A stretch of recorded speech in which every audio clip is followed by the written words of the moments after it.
An elderly man is shot dead in front of his family at a July 4th celebration. No one knows where the bullet came from. How can police track down his killer? A charismatic leader of the Black Panthers is killed in a police raid. His supporters say he was assassinated. The police claim they shot him in self-defense. Can a forensic expert determine who is lying? A child dies in a drive-by shooting. Can a state-of-the-art computer link evidence from this crime to another and win a conviction? It takes a split second for a gun to deliver death. Solving the crime takes much longer, but with increasing speed, expertise, and accuracy, forensic detectives are zeroing in on their deadly target.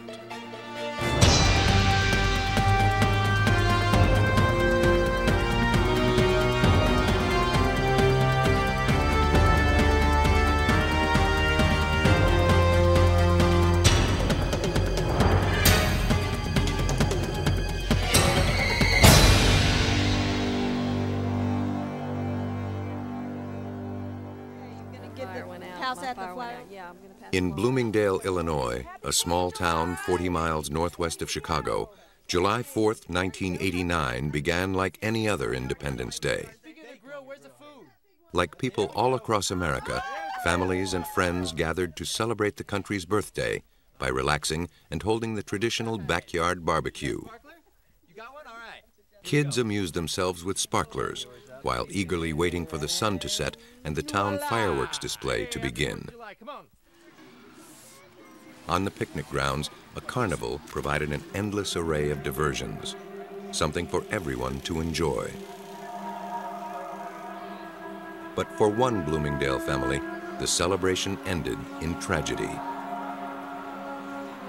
In a field near the picnic grounds, the family joined a crowd gathered to await the fireworks. The grandfather passed time playing with his grandchildren. Then, without warning, he tumbled out of his chair. His wife thought he had a heart attack. What's the matter? Is everything okay? Two off-duty detectives happened to be picnicking with their own families nearby. They rushed to offer assistance. When they turned over the man's body, they found a bloody wound beneath his ribs, a bullet hole. This 64-year-old grandfather had been shot dead. Shock was followed almost immediately by mystification. No one had heard a shot or seen anything. A search of the field came up empty. No gun, not even a spent cartridge could be found. The killing was the most baffling case the Bloomingdale police had ever encountered. Who had shot the man and why? Unraveling the mystery, forging a link between victim and killer, would demand all the ingenuity forensic experts could muster. Lieutenant Richard Vaughn is the ballistics examiner at the DuPage County Sheriff's Department. As soon as an autopsy had been performed, the Bloomingdale police called him in.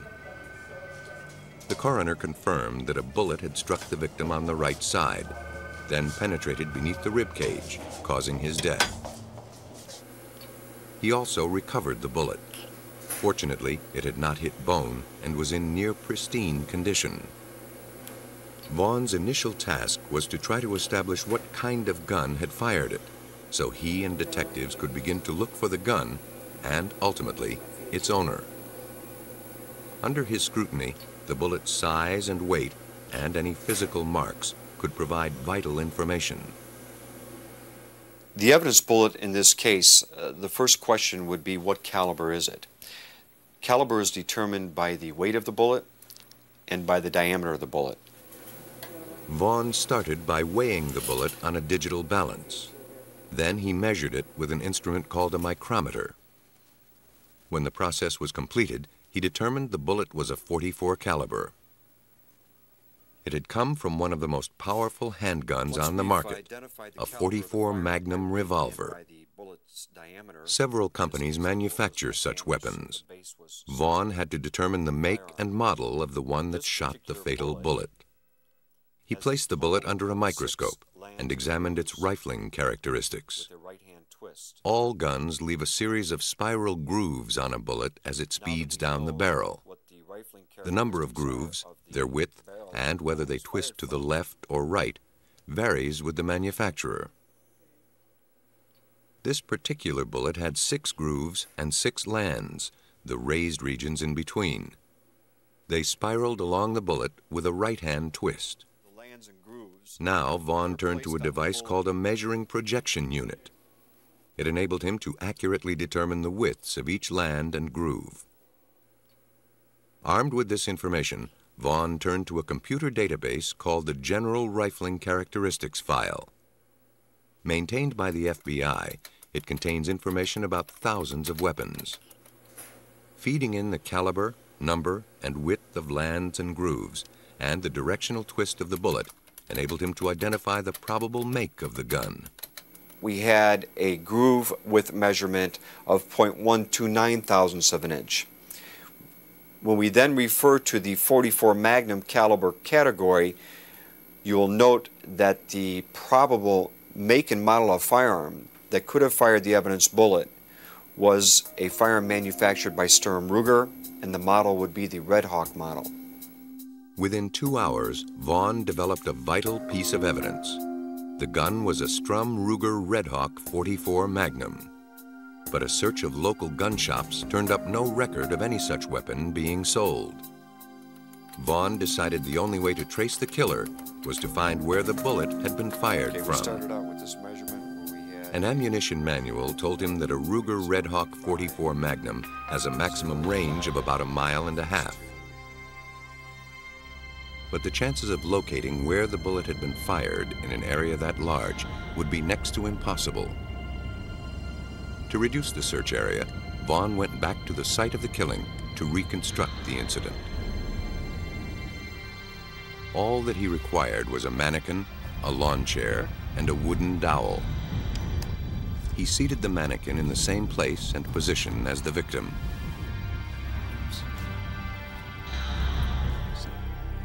Then he inserted the dowel through its body in the precise angle of the bullet wound. The dowel rod now represents the actual trajectory of the bullet. Since we have an entrance wound here on the right side and the bullet was recovered on the left side, you'll note that the dowel rod is pointing in this direction here. We will now refer to this as the alleged flight path of the bullet. The dowel pointed roughly northwest. If Vaughn was right, that was the direction from which the bullet had been fired. Back in his lab, he began to map out the area where the police should concentrate their search.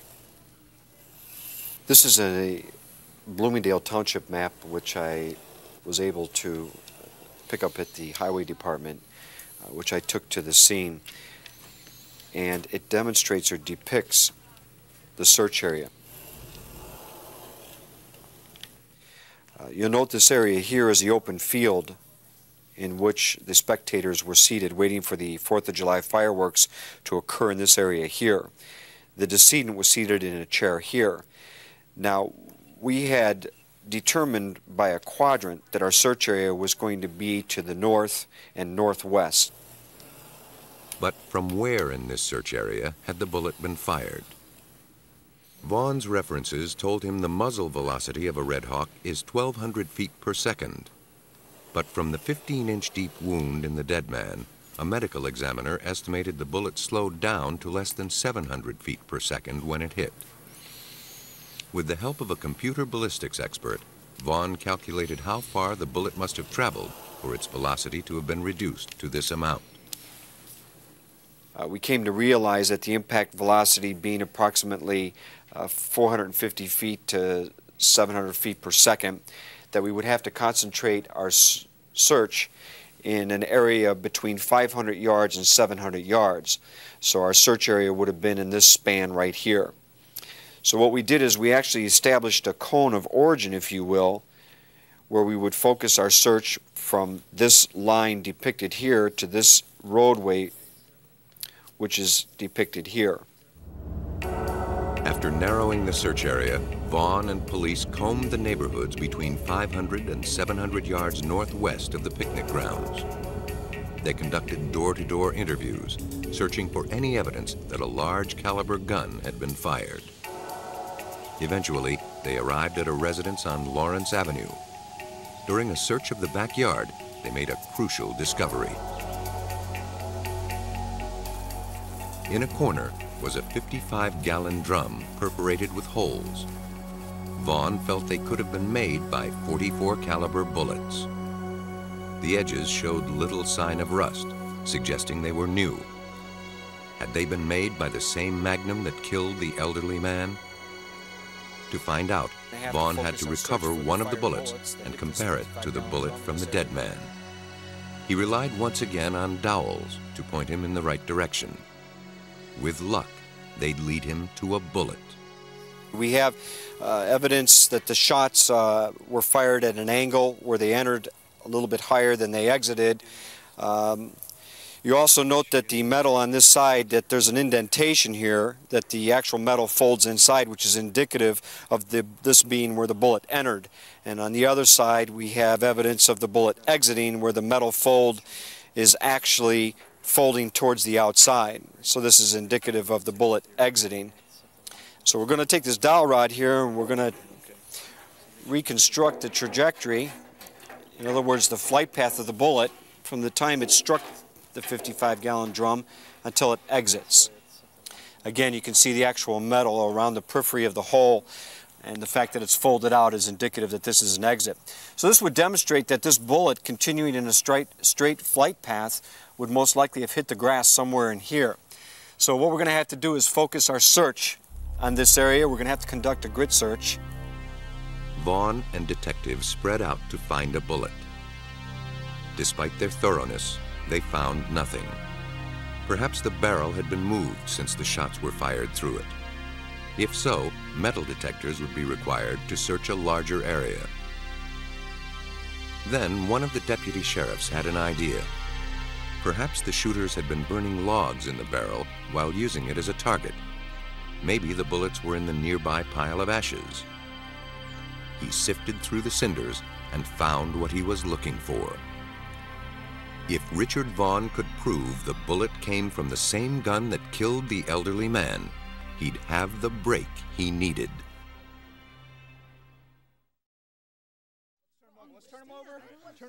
When the man died in a picnic ground in Bloomingdale, Illinois on July 4th, police had only two clues: the bullet recovered at autopsy and the wound it left behind.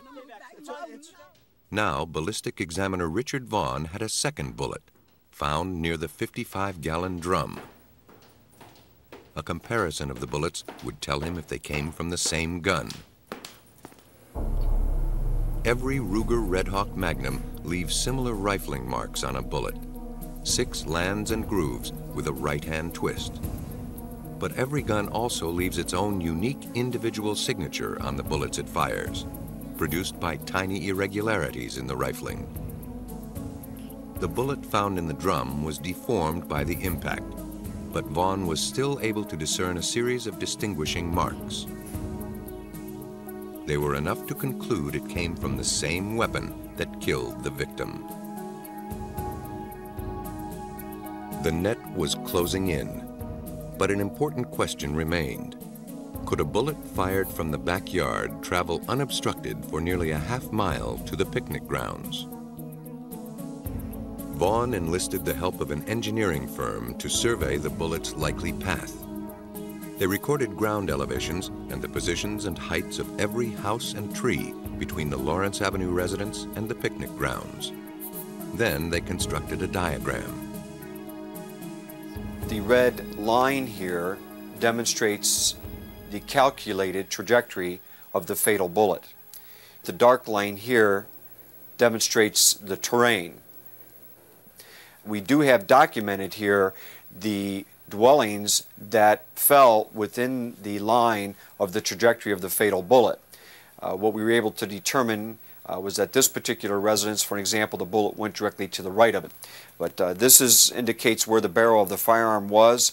This is the fence that was at the back of the property, of the suspect's property.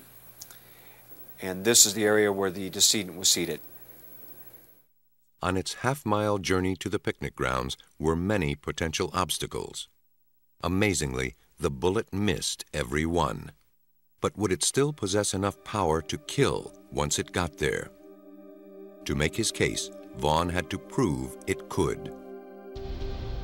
He turned to wound ballistics expert Martin Fackler, who had devised a standardized way to test how far a bullet penetrates human flesh when traveling at various speeds.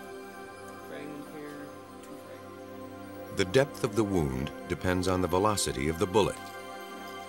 To simulate the penetrating power of a bullet after a half-mile flight, some gunpowder is removed to slow it down to between 400 and 700 feet per second.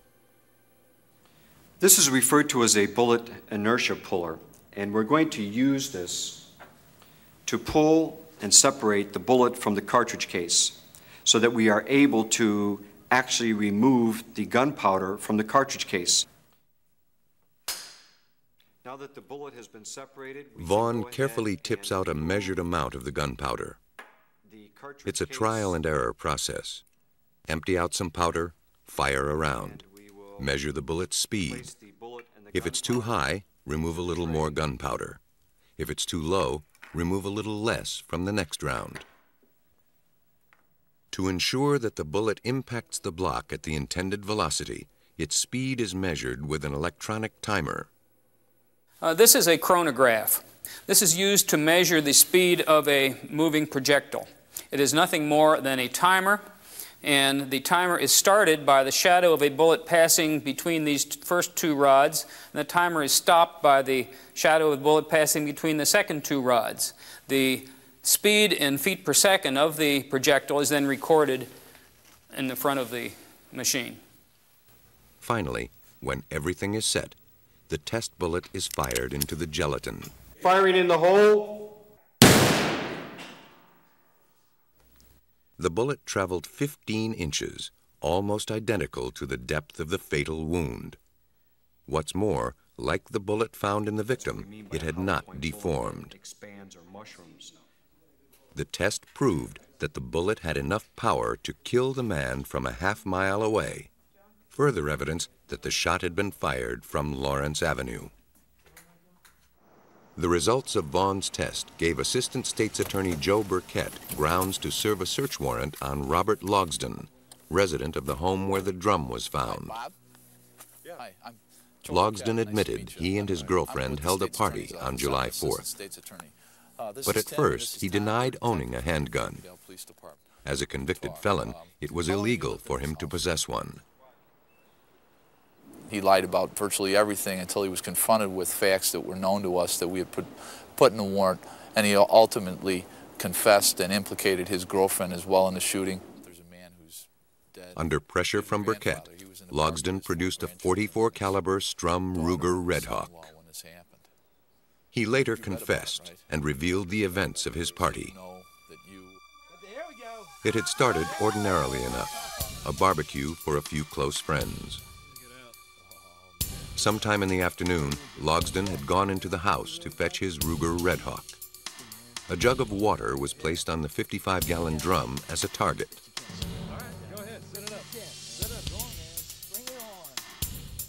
Logsdon fired off 5 rounds. 1 hit the jug, but 4 missed and hit the drum instead.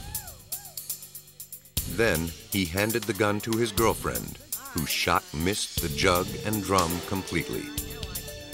From Logsdon's statement, Vaughn determined that the girlfriend fired the fatal bullet.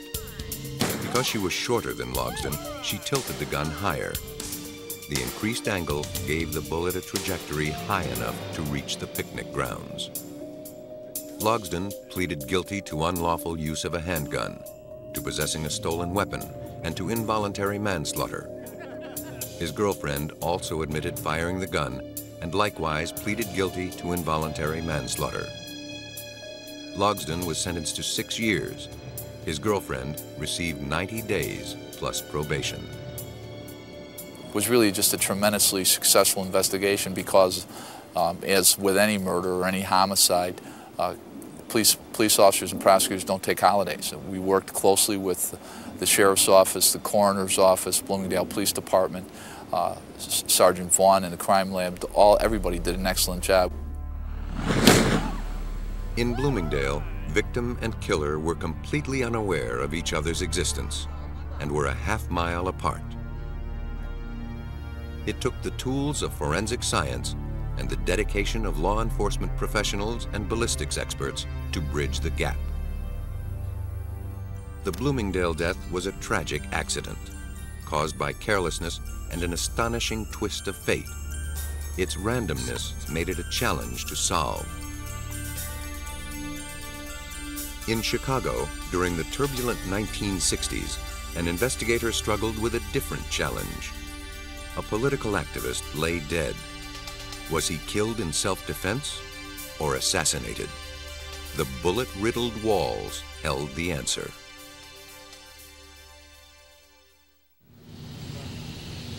December 4th, 1969, 4:45 a.m.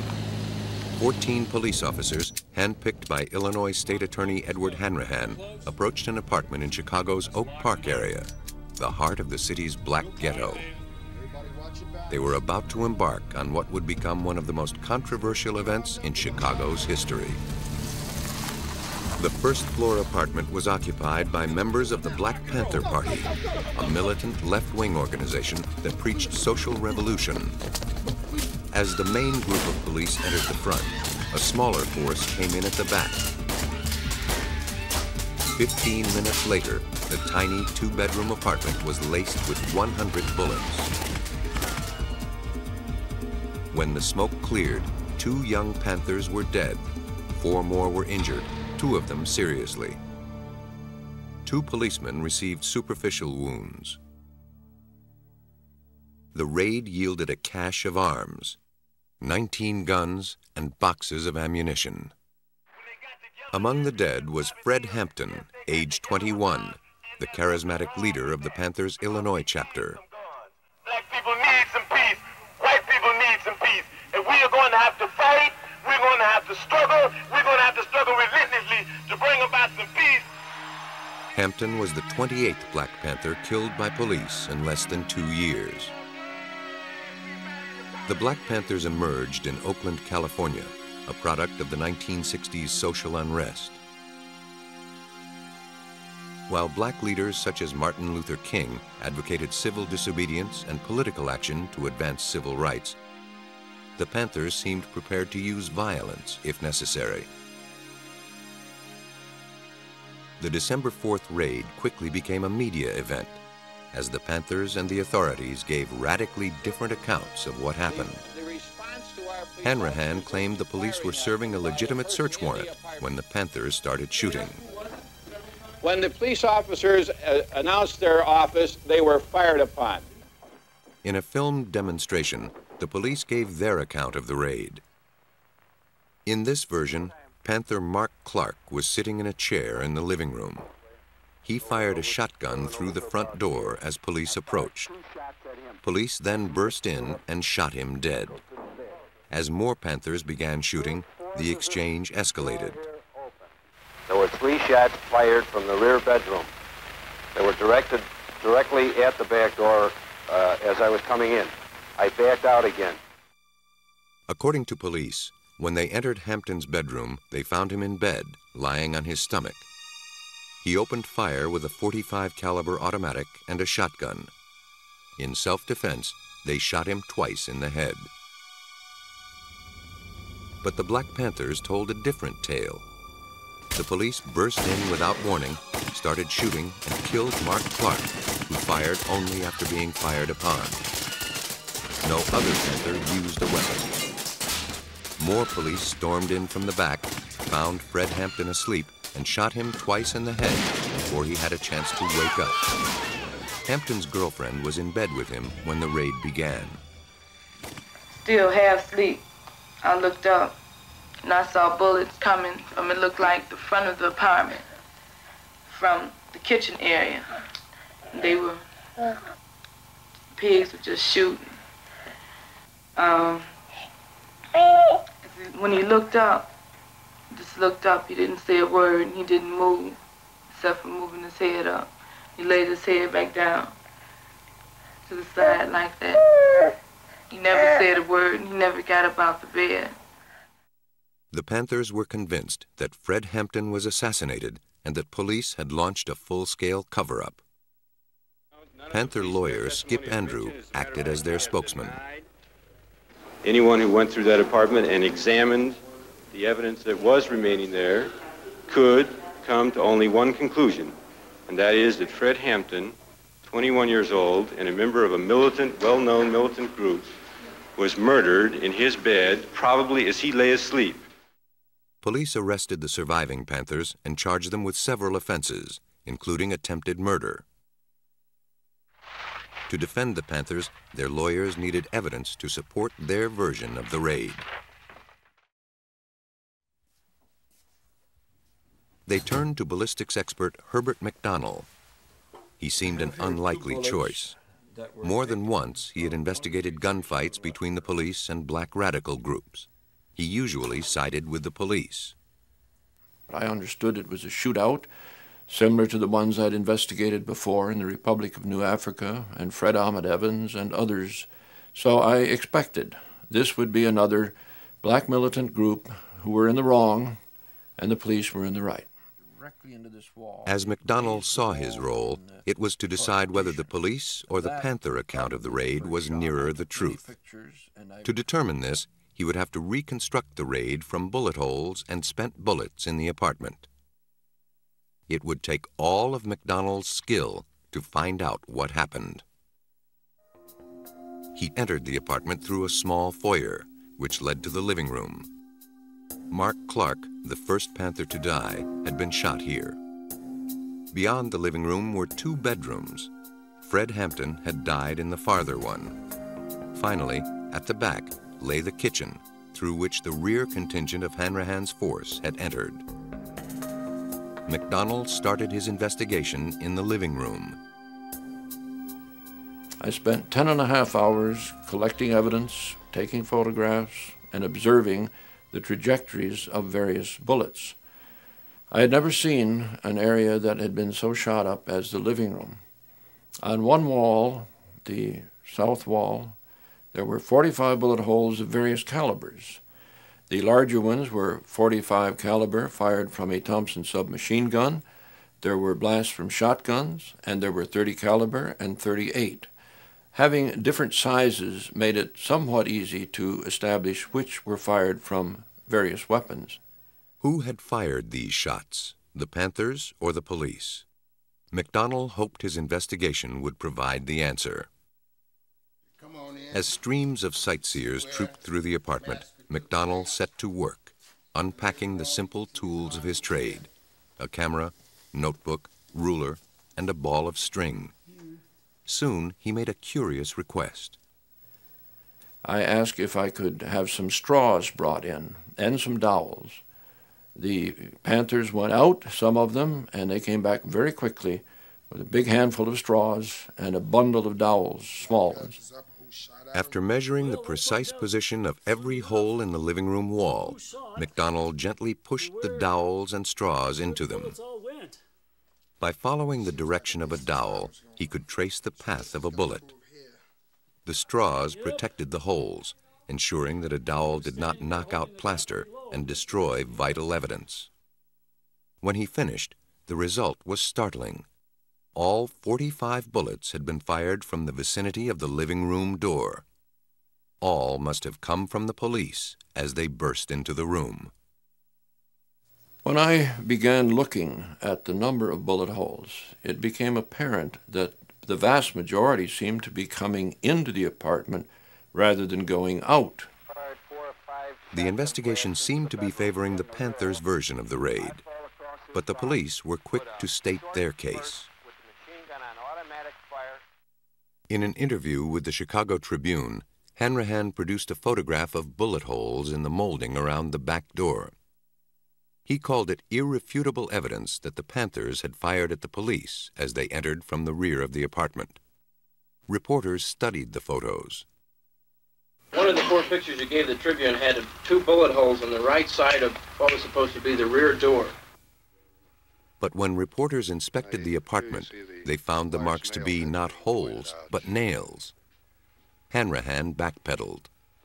I have said that we released the pictures. We have not characterized or described the conditions that they portray, other than to say that that is an accurate portrayal of that particular object.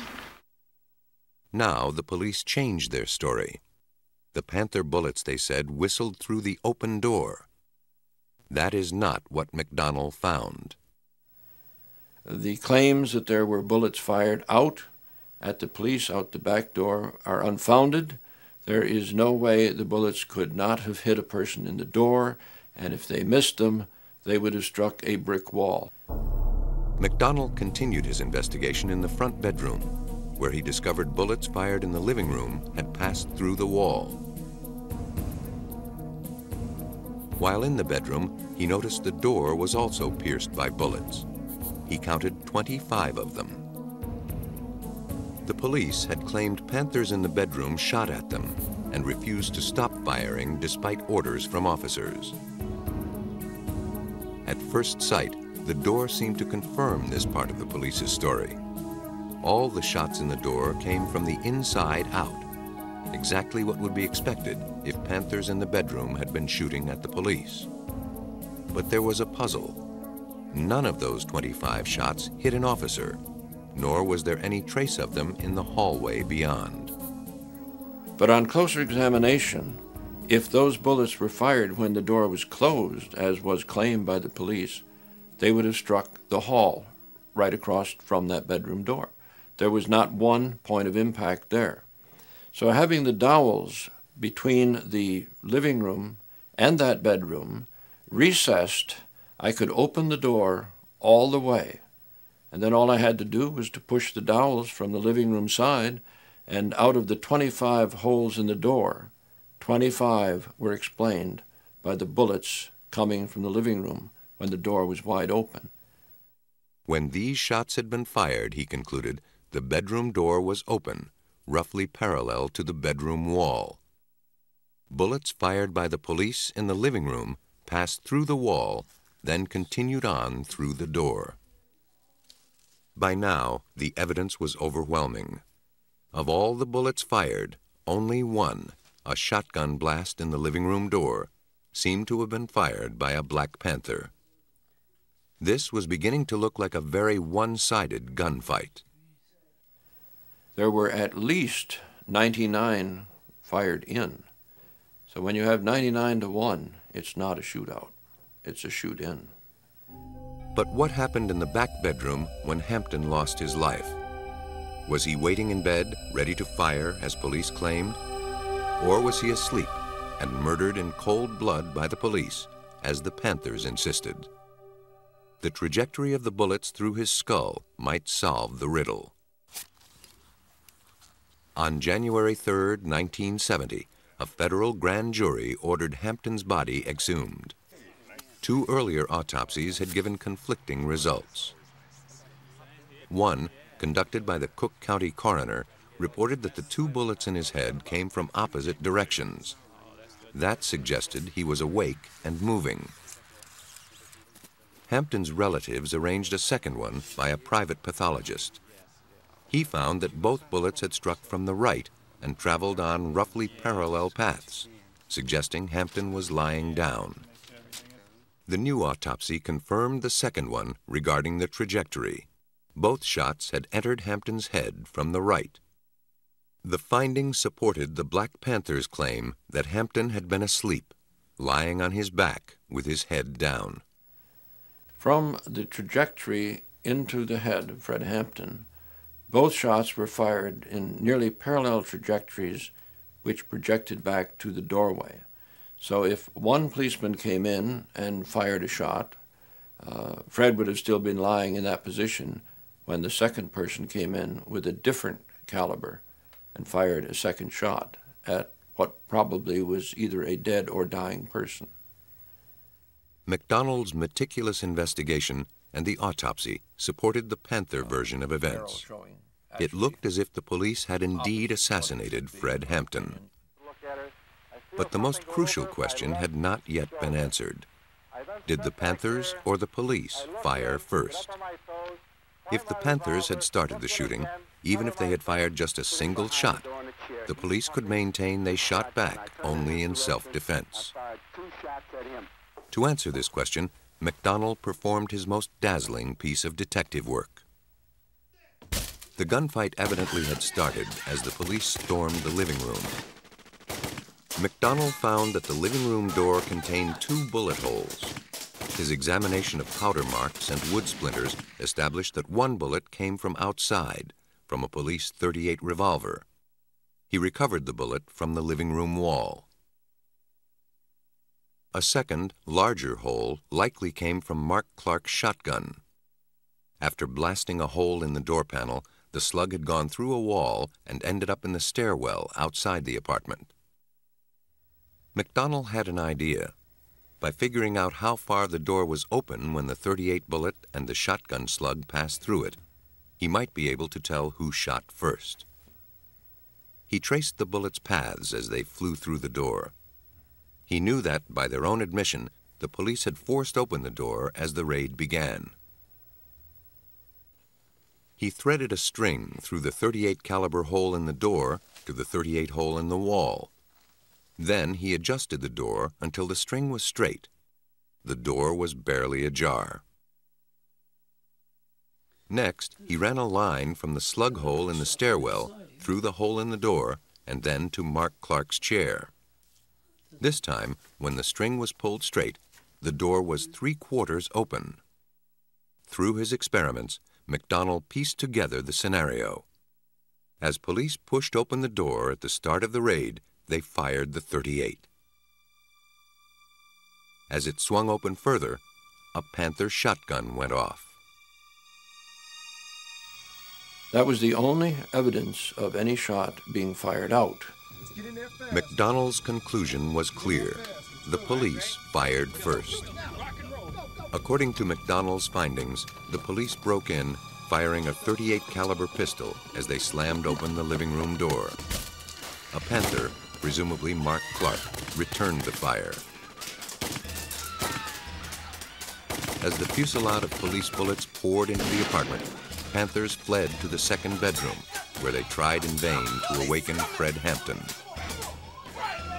When the police reached the bedroom, they shot Hampton twice in the head. In court, charges against the surviving 7 Black Panthers were eventually dropped. No indictments were ever handed down against State Attorney Hanrahan or the 14 officers involved in the raid. But Hanrahan's credibility had been tarnished, and his political career was ruined. 12 years later, in a civil suit brought by the Panther survivors, the raiders were found liable, and the city ordered to pay $1.8 million in damages. McDonald's detailed investigation helped to tip the scales and ensure that in the end, justice was done. It's been 30 years since Fred Hampton's death, but today, crime solving takes as much tenacity and ingenuity as ever. Investigators are finding a new ally in the computer. It's proving time and again that a criminal's past can catch up with him.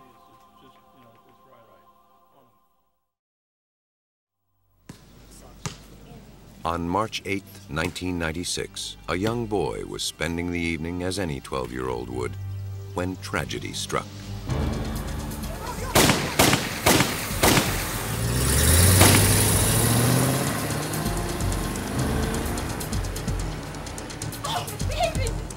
A gang war simmered on the streets of his New Orleans neighborhood.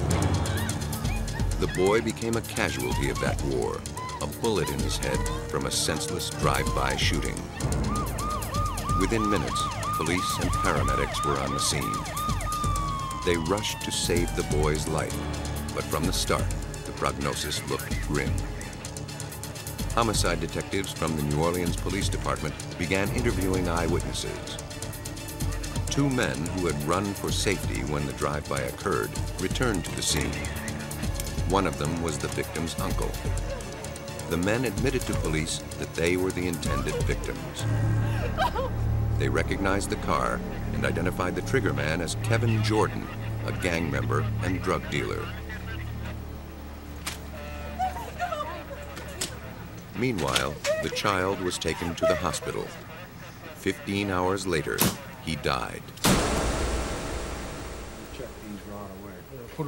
As the search for Kevin Jordan started, Sergeant Michael Rice and John Treadaway, firearms examiner for the New Orleans Police, began their own quest. 2 bullets had been found at the crime scene, and a 3rd had been recovered from the little boy. Could they link those bullets to a gun, and then link that gun to the killer? The bullet was placed in our evidence room, and it was delivered to the firearms section for me to examine.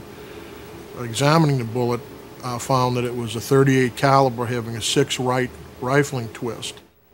Most drive-by shootings involve semi-automatic handguns, but this bullet was fired from a revolver. So I was able to inform the Detective Bureau that the gun that was used was a .38 caliber revolver. But were all 3 bullets fired from the same .38? To find out, Treadaway had to compare the fine details of each one. So, you see how pronounced this is? If you look up on the monitor in the groove, you can see about 2/3 of the way down, it's a good match. It notches on the following land and the following groove. This is a hit, no doubt at all. This is both bullets fired from the same weapon, no doubt. Okay. And I think this is what they needed. Now, detectives in the field knew that only a single .38 revolver had been used. Until they found it, there was little more that Treadaway could do. Open the door, please! Detectives, meanwhile, learned the name of the driver. He was Henry Talley. They also found out he owned a .38 caliber revolver. On March 16th, they arrived at Talley's home, armed with search warrants. A search turned up drug paraphernalia, marijuana, crack cocaine, and 3 guns, including his .38 caliber revolver. He was taken in for questioning. Talley's weapons were confiscated and sent to Treadaway at the ballistics laboratory. Could he tie the .38 revolver to the bullet that killed the boy? If so, the police could build a solid case against Talley and the alleged triggerman, Kevin Jordan, who had already been arrested on suspicion of murder.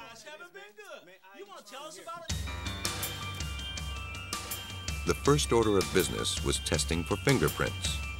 Had Talley or Jordan last fired the gun and left prints on the trigger?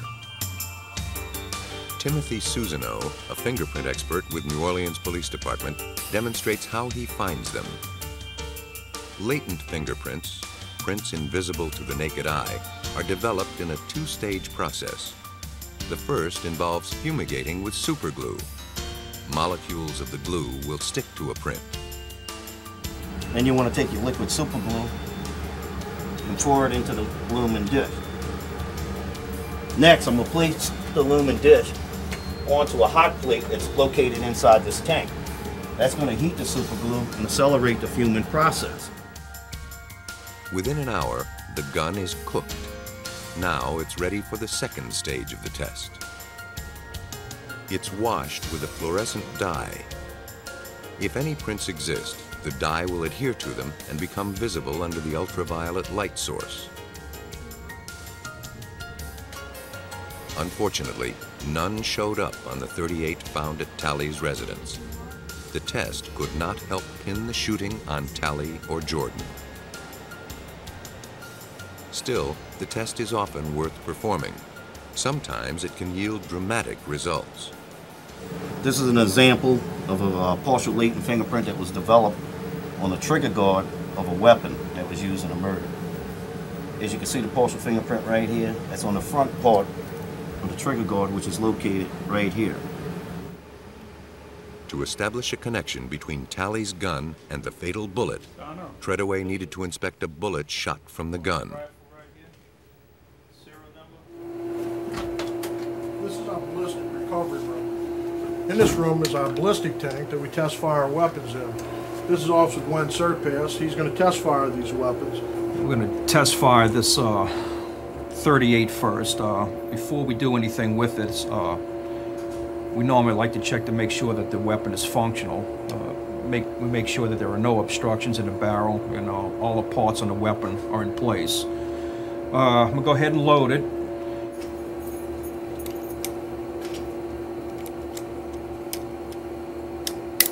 We need to put some ear protection on. It gets a little loud in here. The gun is fired into an 800-gallon tank of water, informally called the hot tub.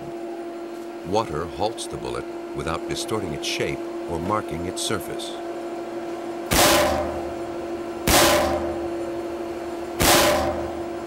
Once the weapon's fired, I then unload the weapon, remove the spent casings. The bullet retrieval system is simple but effective. A broom handle and a lump of silly putty. Once the bullet was recovered, its markings were examined and compared with bullets found at the crime scene. The match was undeniable. So I performed my test fire and examined the bullet, the test bullet, under the microscope with the 3 bullets that I received previously and determined that that gun had fired those 3 bullets. Talley's gun had indeed shot the little boy. Both Talley and Jordan were convicted felons, and by now the New Orleans police had enough evidence to charge Jordan with murder. But they suspected that the guns found in Talley's house had been used in other crimes. Could a new computer system implicate Talley in past crimes?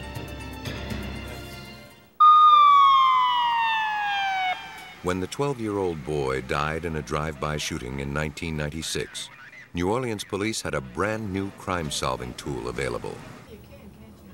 Earlier that year, they installed the Integrated Ballistic Identification System, or IBIS. It dramatically speeds up the time it takes to match bullets from crime scenes to guns confiscated by police. Sergeant Michael Rice runs the IBIS operation. For him, it's a vast improvement from the old method. We would go and physically get these guns and test fire them and examine them on the microscope. Well, right now, with our IBIS system, we can now simply, as a matter of routine, test fire these weapons and put them into IBIS. This image will then be correlated and checked against all of our current database. And if this gun had been used in a crime, we will know about it in a very short period of time, perhaps within the hour. At the heart of IBIS is a sophisticated computer program linked to an elaborate microscope. Attached to the microscope are 2 tiny video cameras. When a test bullet is placed under one of the cameras, its magnified image appears on the screen. Greg McCrae is one of the New Orleans detectives trained to use the new system. We have the projectile, the bullet itself, mounted on a little fixture with the information recorded on it.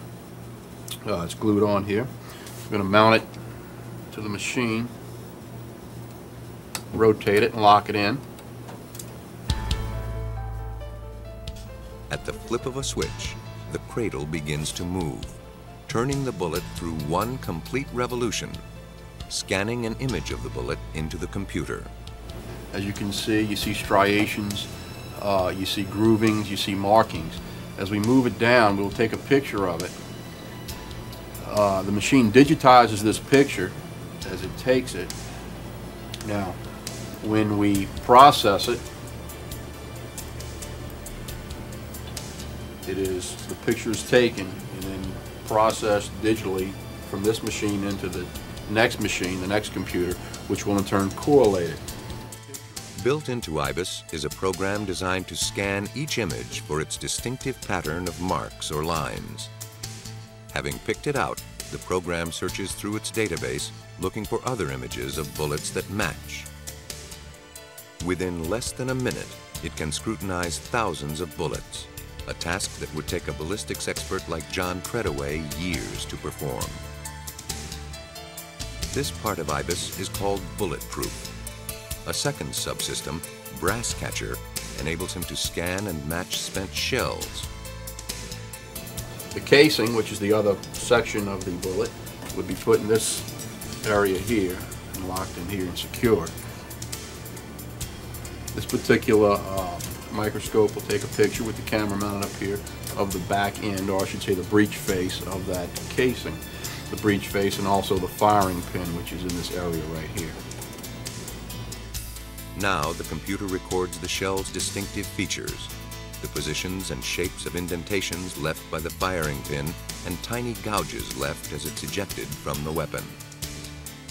The operation is completed in 2 to 3 minutes. IBIS had been installed less than a month when a bullet from the .38 revolver that killed the 12-year-old boy was entered into it. There were no hits, no matches with the thousands of other bullets in the computer's database. But the system's real power was demonstrated with bullets test-fired from a second gun, a .45 caliber automatic found in Henry Talley's apartment.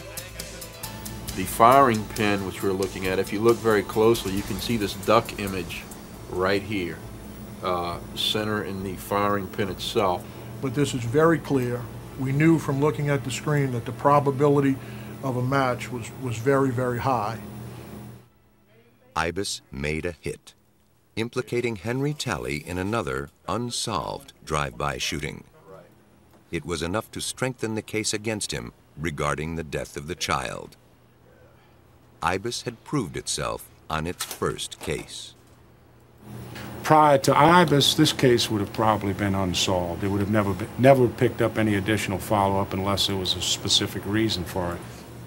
We have uncovered and linked many cases involving homicides as well as shootings here in the city. And we made those links and those correlations and tied them all together by simply what Greg's doing right now. And we're kind of proud of what we do here, and I would not want to be without IBIS today. The death of the 12-year-old boy was solved partly by traditional ballistics work. But without the IBIS computer system, police would never have connected Talley's weapons to another crime that might have otherwise gone unsolved. Both Kevin Jordan and Henry Talley were convicted of first-degree murder and are now serving life sentences. By developing new ways to trace bullets to guns and guns to criminals, forensic detectives are increasingly able to turn a criminal's own ammunition against him. So long as there's a bullet, there's a clue. And so long as there's a clue, there's a chance to catch a killer.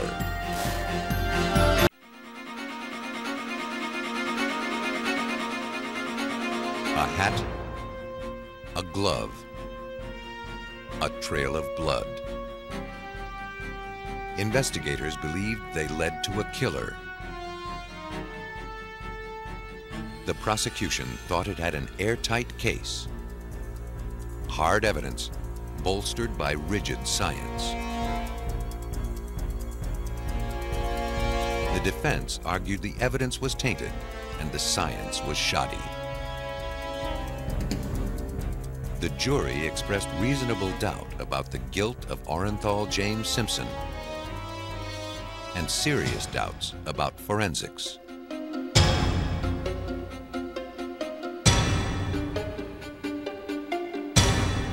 In courts of law and the halls of science, it was the trial of the century.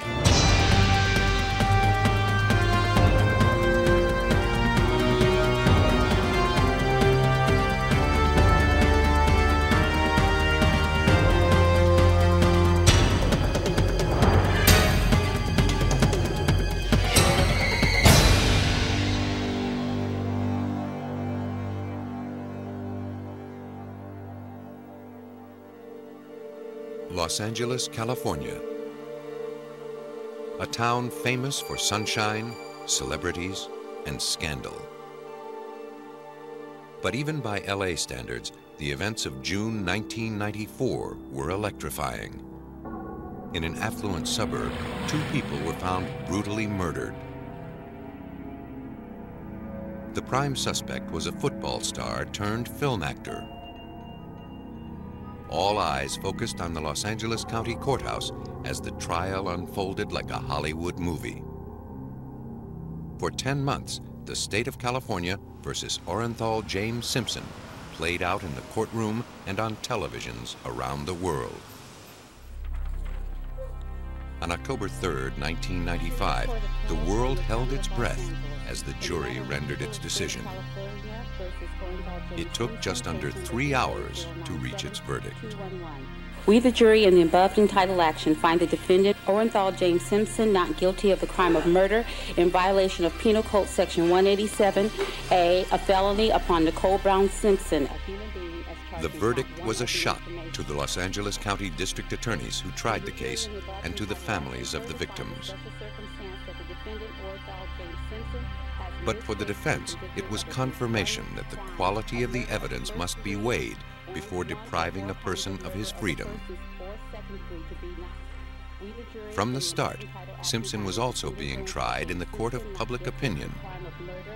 Though many applauded the verdict, others were stunned. Homicide Detective Tom Lang of the Los Angeles Police Department was one of the men in charge of overseeing the evidence collection at the crime scene. There are people on death row. Death row. There are people that have indeed been put to death on much, much less evidence, on a tenth of that evidence. Defense attorney Barry Scheck was a member of Simpson's dream team and one of the most vocal critics of how the evidence against O.J. Simpson was collected and processed.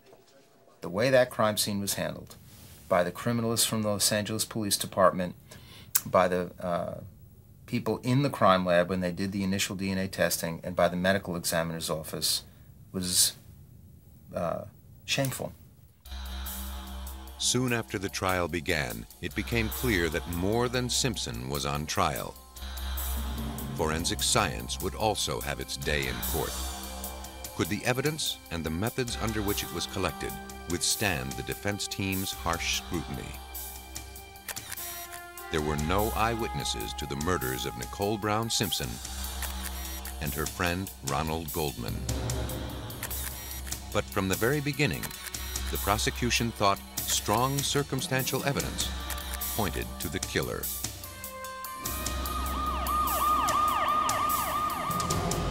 In the Brentwood section of Los Angeles, in the early morning of June 13, 1994, a dog led some neighbors to the front walk of Nicole Brown Simpson's condominium.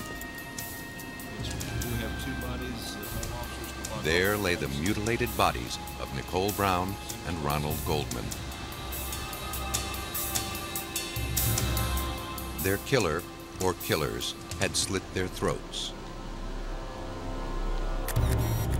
Bloody shoe prints and drops of blood to the left of them led away from the murder scene toward a back alley. Police believed the prints belonged to someone who'd been bleeding from the left hand as he quit the scene. Also found near the bodies were a blood-soaked glove and a pullover cap. The killer had apparently left them behind. After the crime scene had been secured, the officers called the Homicide Division. Detective Lang received a call at 3 a.m. on the 13th to take charge of the investigation. He arrived at the scene around 4:25 a.m. The first impression was that it was an overkill, probably a rage, some type of rage killing, that there was one killer. The ground was littered with potential clues. A leather glove, a ski cap, Ronald Goldman's pager, and his car keys, a dog's footprints in the blood, and one set of size 12 shoe prints leading away from the bodies. Detectives had to determine which were important. They started with the blood.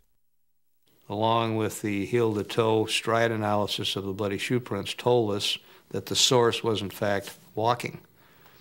Not what you would expect after committing a brutal double murder.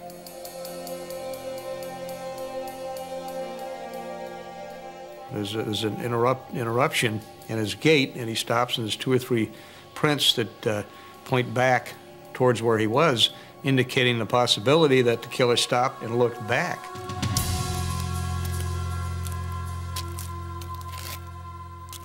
Now, when he did that, was he looking, say, hey, I lost my cap, I lost my glove, should I go back and get them? No, I better get out of here, it's very dark down there. So that may have been that hesitation in that stride that we saw in those bloody shoe prints.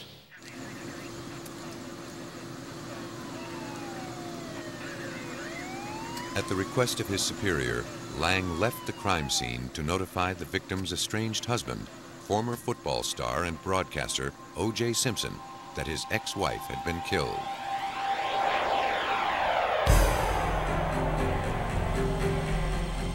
He traveled the short distance to Simpson's home on North Rockingham Drive with his partner, Phil Van Natter, and other detectives assigned to the case.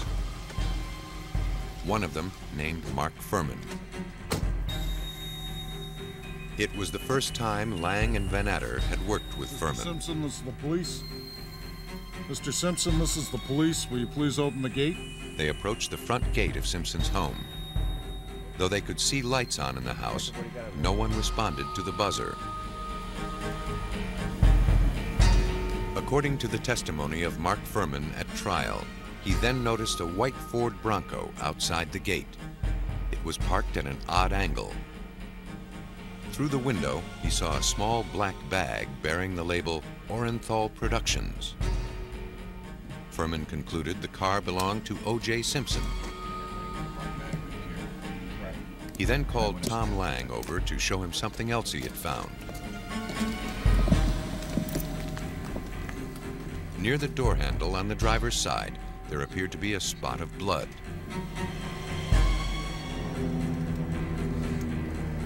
Lang testified that the detectives feared Simpson was injured and decided to enter Simpson's property to investigate, even though they didn't have a warrant. Furman climbed over the 5-foot wall and let the other detectives in.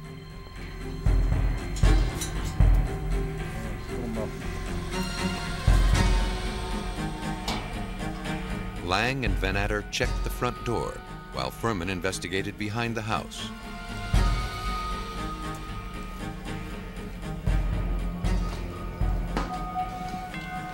It didn't appear as if anyone was home.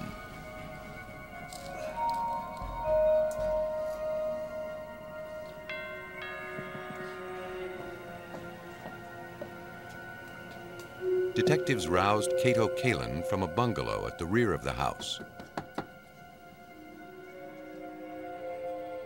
Kalin, a guest of Simpson's, wasn't certain of Simpson's whereabouts, but told the detectives he'd heard several loud thumps behind his room earlier that evening. Police later learned that Simpson had left hours earlier for Chicago.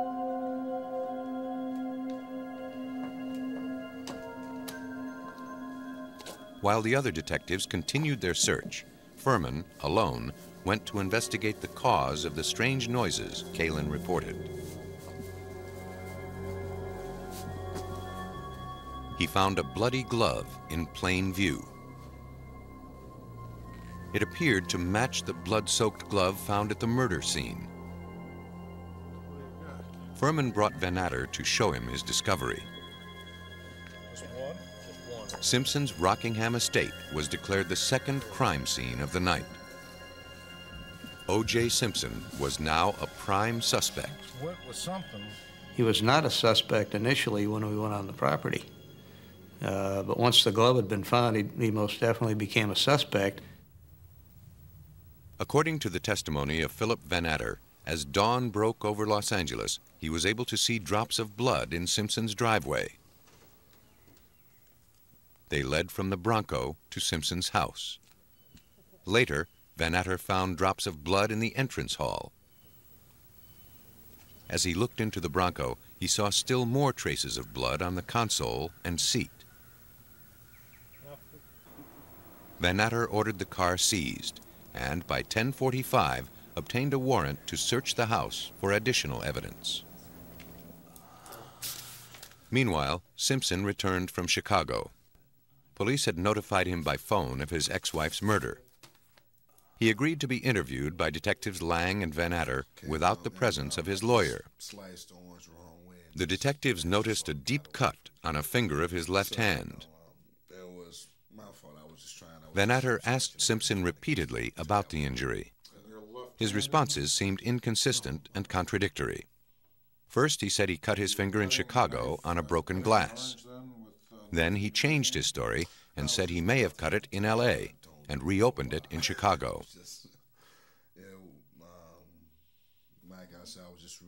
To Lang and Van Atter, Simpson's explanation seemed evasive. You're left-handed, Mr. Simpson? They began to investigate his whereabouts on the night of the murders. So you were cutting the knife, cutting the orange then with a knife in your right hand? Police located the limousine driver who took Simpson to Los Angeles International Airport for his flight to Chicago. He had arrived at Simpson's estate ahead of schedule at 10:25 p.m. Mr. Simpson? He testified he didn't see the Bronco and received no answer when he pressed the buzzer at the gate. He then drove around the block and returned shortly before 11 p.m. The driver said at that time he noticed the Bronco parked on the street and saw an African-American male walking hurriedly up the driveway into the house.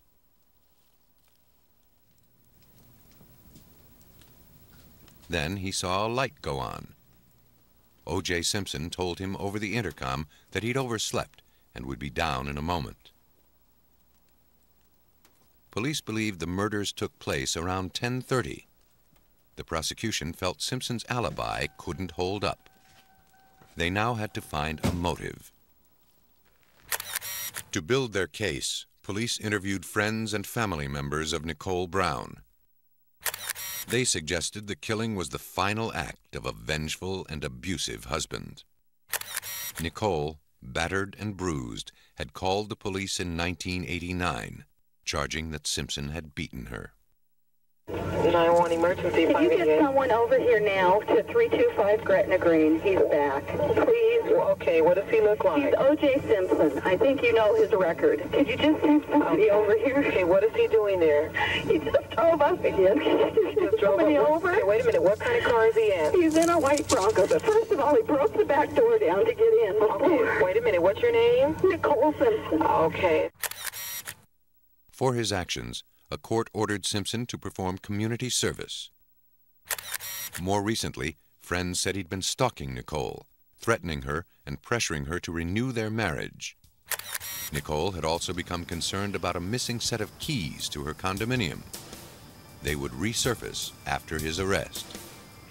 Days before she was murdered, she told her mother that they were missing and she had thought Simpson had stolen them. And we find them on his person. Based on the evidence they had collected, the LAPD filed formal charges against Orenthal James Simpson for the double murders. He was scheduled to deliver himself into custody at 11 a.m. on June 17, 1994. When he didn't arrive at police headquarters, the LAPD went to arrest him, only to find he had fled.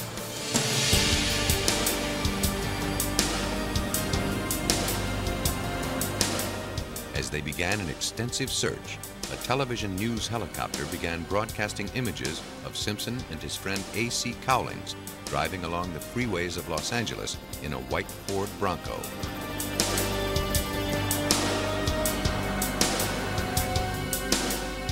After driving back to his Rockingham mansion, Simpson surrendered to police. The circumstantial and forensic evidence appeared to confirm Simpson's guilt. The prosecution felt it now had a case that could be proven beyond a reasonable doubt. Instead, the case would raise a cloud of doubt about forensic science itself. A week into the investigation of the murders of Nicole Brown Simpson and Ronald Goldman, the LAPD turned its case over to the District Attorney's Office.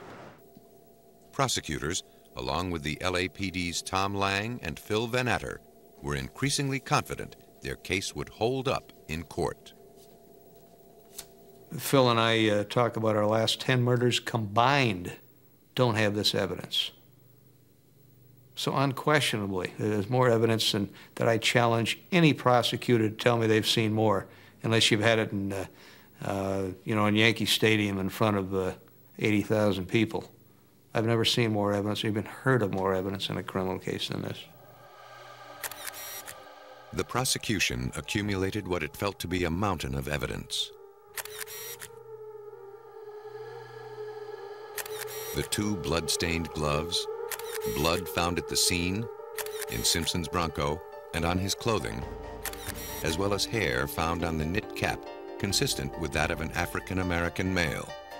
This is very important evidence. Circumstantial, yes, but extremely important evidence. What's interesting on this case is every little thing like that ended up in the lap of O.J. Simpson. Nothing was exculpatory.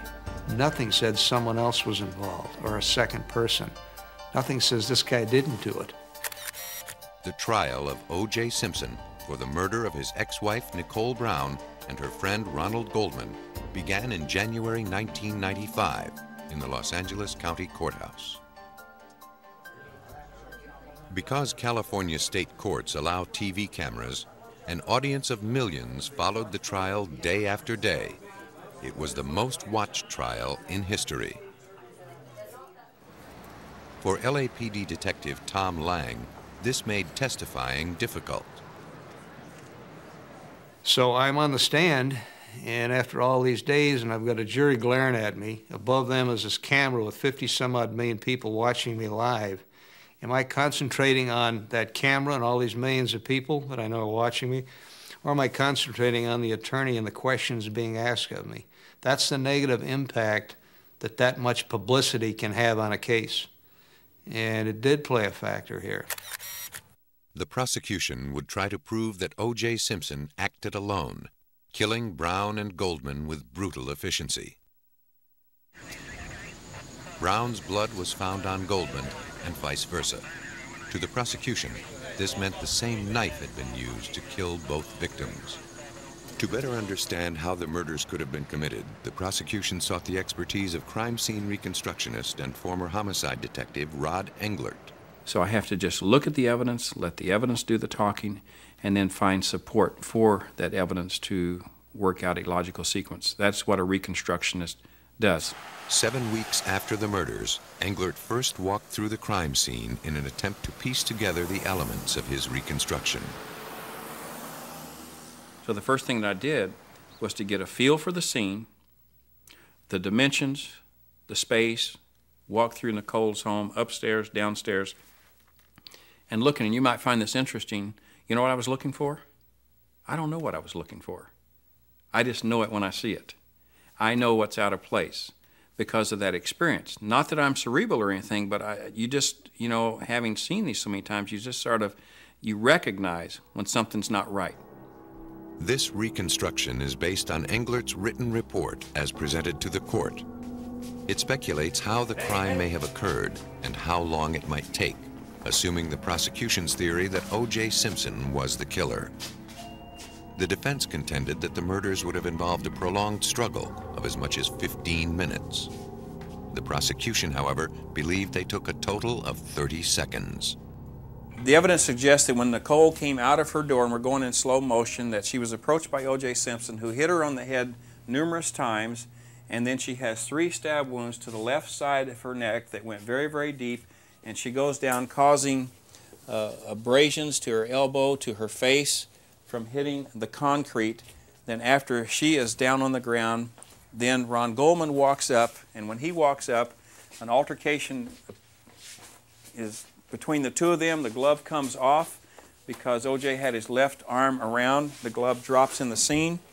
and he incapacitates Ron Goldman and then goes back to Nicole and then picks up her hair, cuts her throat from left to right all the way back to her spine, lowers her head down, and then with the evidence that is on the knife goes back to and then cuts the throat of Ron Goldman, and then he's bleeding on the bars and then lays him over on his left side through that process. And this is a position that Goldman was in somewhat. Then he goes back to Nicole, steps on her back. There's a foot impression in this area on her back, and then leaves the scene. Englert also came up with a theory about how the killer's glove had been left at the crime scene and how O.J. Simpson cut his hand. That consistent with the glove being removed, this is how this occurrence happened, that during the struggle the glove came off and dropped to the ground. And notice that the knife blade at this point, and stick your finger out, would be parallel to where O.J. Simpson's hand would be, and that could come across and cut this incision that was on his finger. Everything is parallel. There's nothing cross section to it, and this is consistent with the evidence of a struggle, which can happen. Prosecutors felt that by cutting his own finger, Simpson had inadvertently left a trail of blood that by itself was highly incriminating. That, plus his motive and lack of an alibi, was quite possibly enough to obtain a conviction. But prosecutors still had mostly circumstantial evidence against him. They would attempt to ice the case through DNA collected from the bloodstains. DNA analysis over the last 2 decades had begun to revolutionize criminal investigations.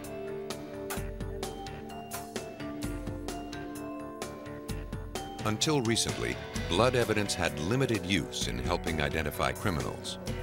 By examining what are called the antigens in blood, scientists could determine its type, A, O, B, or AB, but could not trace a blood sample to any one individual. Beginning in the 1980s, science promised to make blood evidence much more significant by examining its DNA.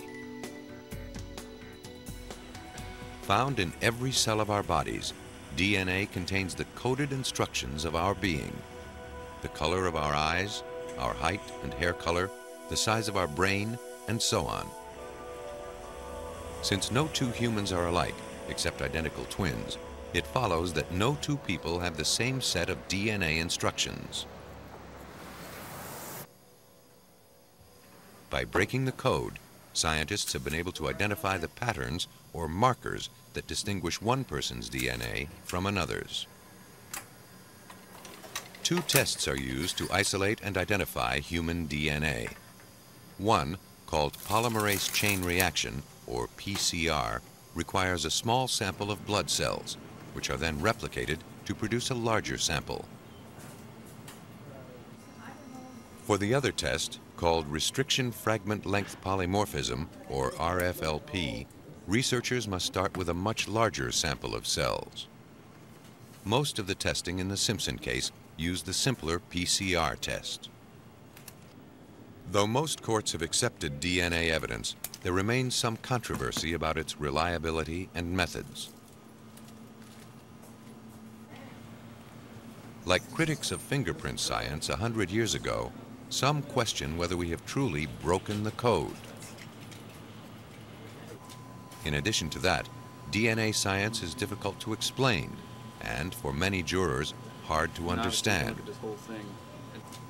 The results of DNA analysis in the Simpson case were stunning.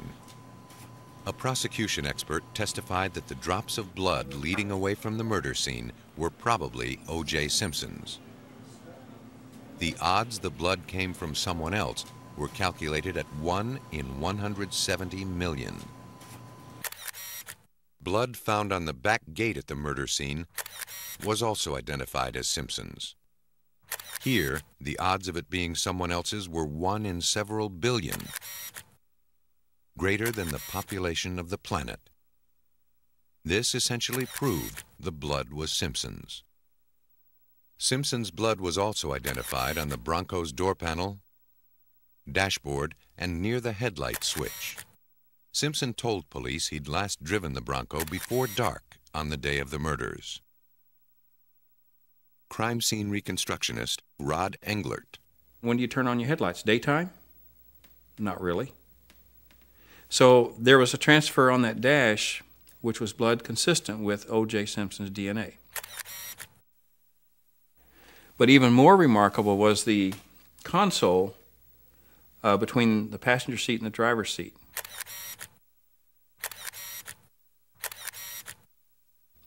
And it had numerous transfer patterns. One was a hand pattern on the back far side of the console, on the console between the passenger seat and the console, which you can see distinctive finger marks, a transfer. And then there's another swipe. These transfers belong to, and it was blood consistent with, the DNA of Ron Goldman and Nicole Simpson. But for the defense, forensic blood spatter expert Herbert McDonnell testified that he was leery of the blood found in the Bronco because it was so minute. I don't see how anyone could have been in a struggle with Ron Goldman, or for that matter Nicole Brown, where the blood was all over the area and not got much more blood on them than was reportedly on Mr. Simpson or in his Bronco. The Bronco, in my estimation, had less than 1 drop total in that whole vehicle. Regardless of the blood in the Bronco, prosecution DNA tests had identified the ample blood from both murder victims on the glove found behind Cato Kalin's bungalow. The forensic evidence gathered by the police and prosecution pointed a bloody finger at O.J. Simpson. The defense would point its finger at the police. The defense in the Simpson case would focus its attack on a chain of events beginning in the wee hours of June 13, 1994. Defense attorney Barry Scheck contended that what happened, and what didn't happen, in the 24 hours following the murders was enough to cast doubt on the prosecution's case. There was a lack of coordinated effort between the criminalists, the detectives, and the medical examiners. And you want to make sure that you keep everybody out of that crime scene until you have looked at it carefully, looking for the unexpected, making sure that you have seen absolutely everything before you allow all kinds of brass and supervisors to walk in and out, walk in and out, walk in and out, and begin to destroy the scene. The defense set out to prove that evidence gathering went from bad to worse. Well, the significance of the Simpson case lies in the way that crime scene was handled and its implications for the lab work. And we're talking here about the way that the criminalists on the scene collected the evidence, the way it was initially processed in the laboratories, and the way the medical examiner's office dealt with that. At the scene of the murders on South Bundy Drive, camera crews arrived at 7:30 a.m. Rod Englert believes the cameras were a distraction that seriously affected the way the crime scene was handled. It's just really difficult to do your job when just a few feet away you've got 15, 20 cameras over your shoulder that's going to be second-guessing you. Well, what are you thinking about? Are you thinking about the evidence while you're down on your hands and knees? Or are you thinking about these people shooting up the back of your dress? You see what I'm saying? Detective Lang, in charge of the investigation, couldn't stop the crews from filming. But he wanted to shield vital crime scene information so it wouldn't become public knowledge. Lang covered Brown's body with a blanket he found in her house. This would draw criticism at trial. The bodies, of course, themselves are evidence. The blood patterns on the body are evidence. If you have a camera crew show up and videotape that, you've compromised it, and you can't necessarily use that if you had a potential suspect or a witness that you'd interview down the line. The media today has lens that could highlight a human hair at 200 feet. You know, we're just honing in on the crime scene, on the one victim, Nicole Brown, in all of the evidence, compromising that evidence. That's one reason that body was covered. They took a blanket and they put it over the bodies, and they brought hairs and fibers all across that scene, when obviously some of the key pieces of evidence in the case might come down to hairs and fibers. Where did they come from? Only one of the bodies had been covered, and Lang felt his reason was valid. Did we contaminate it?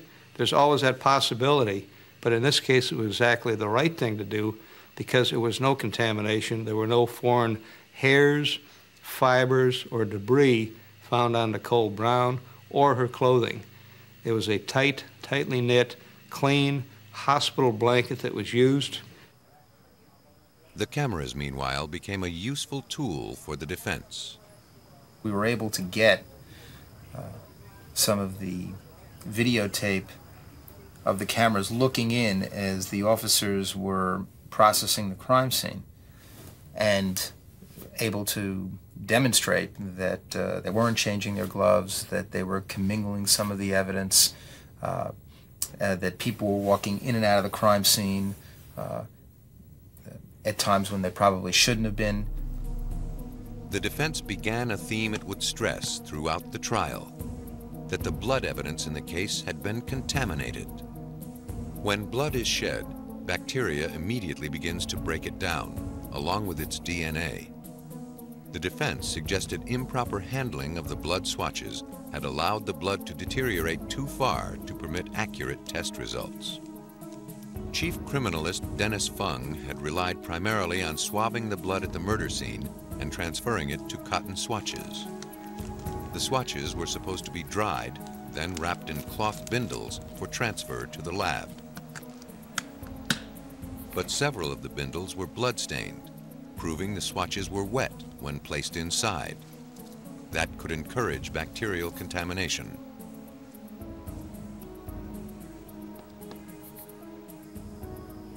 Fung also left the blood evidence in his enclosed van for hours without air conditioning in the hot California sun. And the last thing in the world one should do is put it into a plastic bag and stick it onto a truck, a crime scene truck, and let it bake for 7 hours, because you're going to degrade the DNA there. That's a terrible mistake from the point of view of a criminalist, isn't it? Yes. The theme of contamination was one of the most hotly contested issues at the trial. Murders do not occur in a sterile lab setting. There was contamination, there always has been.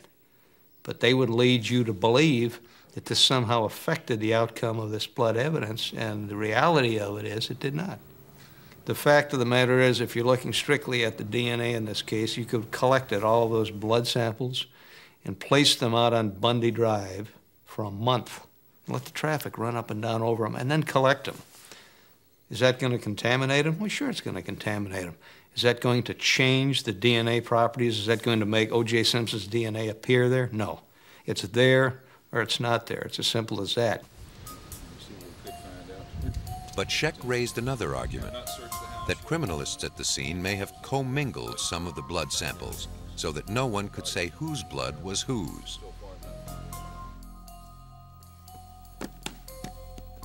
Dennis Fung had first collected drops of Simpson's blood at O.J.'s home, then arrived at the murder scene to collect blood samples there. A grueling cross-examination by Barry Scheck raised serious doubts that Fung had changed his gloves, or even worn gloves, while collecting evidence at the murder scene.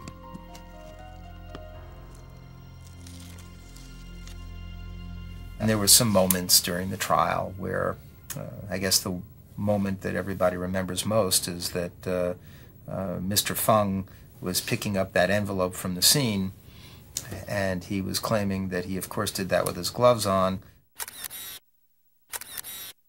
All of a sudden, in the courtroom, in a way we'd never even done it before because we had a better video machine in the courtroom, and you could see very, very clearly Dennis Fung grabbing the envelope and touching it without his glove on. The defense went a step further. It argued that besides the inept collection procedures, more errors were committed when the samples were analyzed. It contended that the handling of the samples in the laboratory was so sloppy that the test results could not be relied upon. This is a lab that was operating without a protocol, without procedures that people were trained in. Nobody ever taught them how to do it right. That was apparent. As the defense steadily chipped away at the prosecution's case, another theory began to take shape. Somebody played with this evidence. A police conspiracy to frame O.J. Simpson. The mountain of forensic evidence in the Simpson case was turning to rubble. The defense now raised its own theory. Some of the evidence had been planted. The proof began at the gate of Nicole Brown's condominium. According to testimony, the police returned to the murder scene 3 weeks after the murders and found Simpson's blood on the back gate near the bloody shoe prints of the killer. Because it was missed during the initial investigation, the defense suggested it may not have been there at the time of the murder.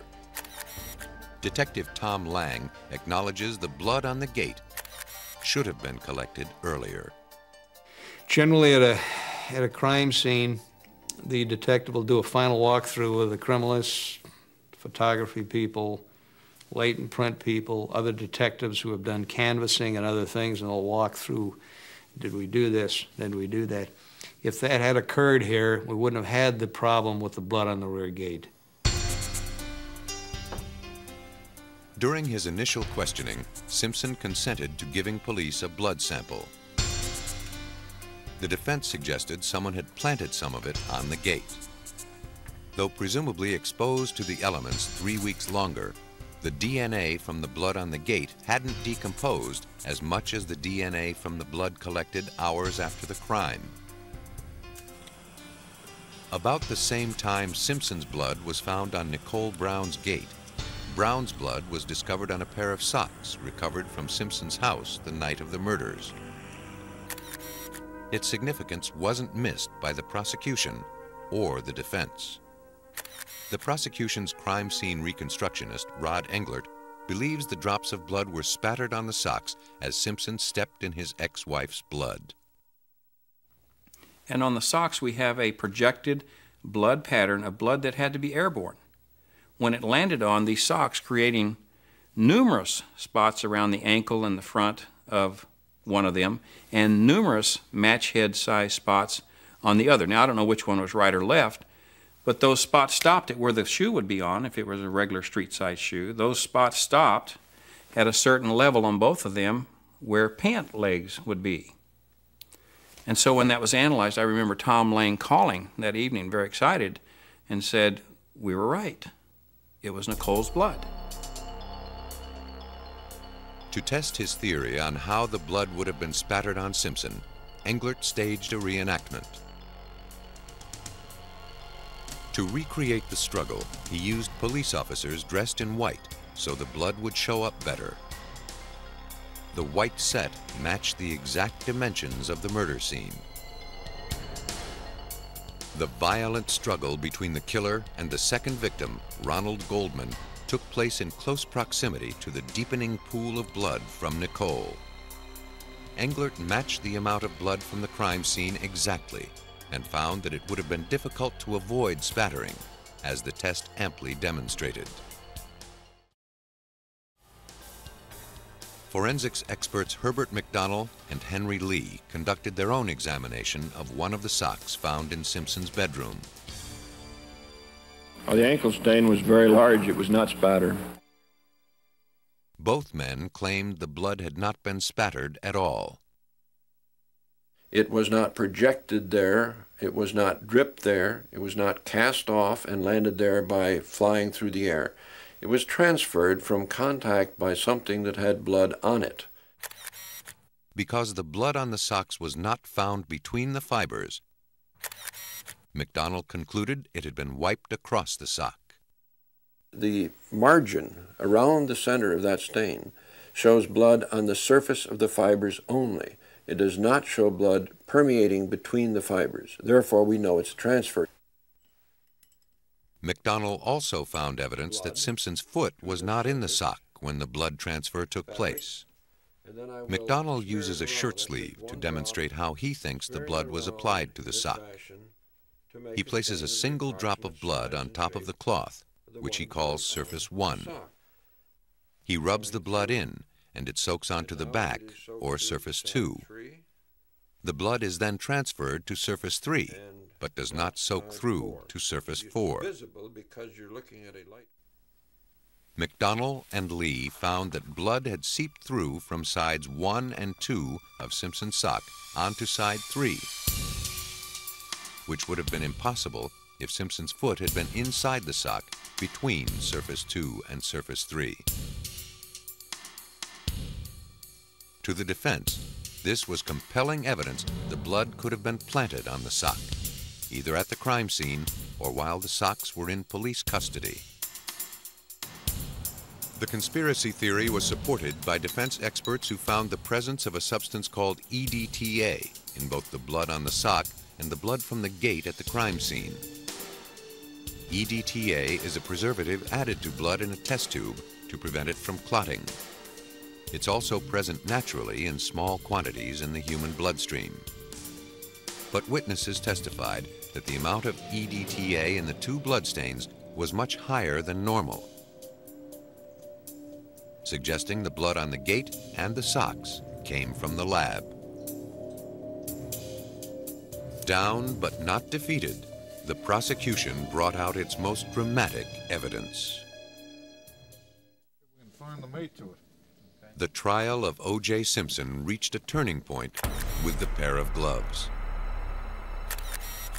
Commingled on them was the blood of both murder victims. According to testimony at trial, one glove was found at the scene of the murders, the other on Simpson's property on Rockingham Drive. But a now infamous courtroom demonstration seriously undermined the evidence. The prosecution team decided to have Simpson try on the gloves in front of the jury. The result was a disaster. The gloves apparently did not fit. The prosecution was forced to scramble for an explanation. A former executive of the company that manufactured the gloves testified that when soaked in blood and allowed to dry, the gloves might shrink 10 to 15%. To see if that was possible, McDonnell tested this theory with an identical pair of gloves. So I took the gloves that were sent to me and I poured my own blood over these gloves in a controlled condition, so I knew exactly how much blood remained on the gloves. They were really wet. The blood was worked into them, and then they were allowed to dry.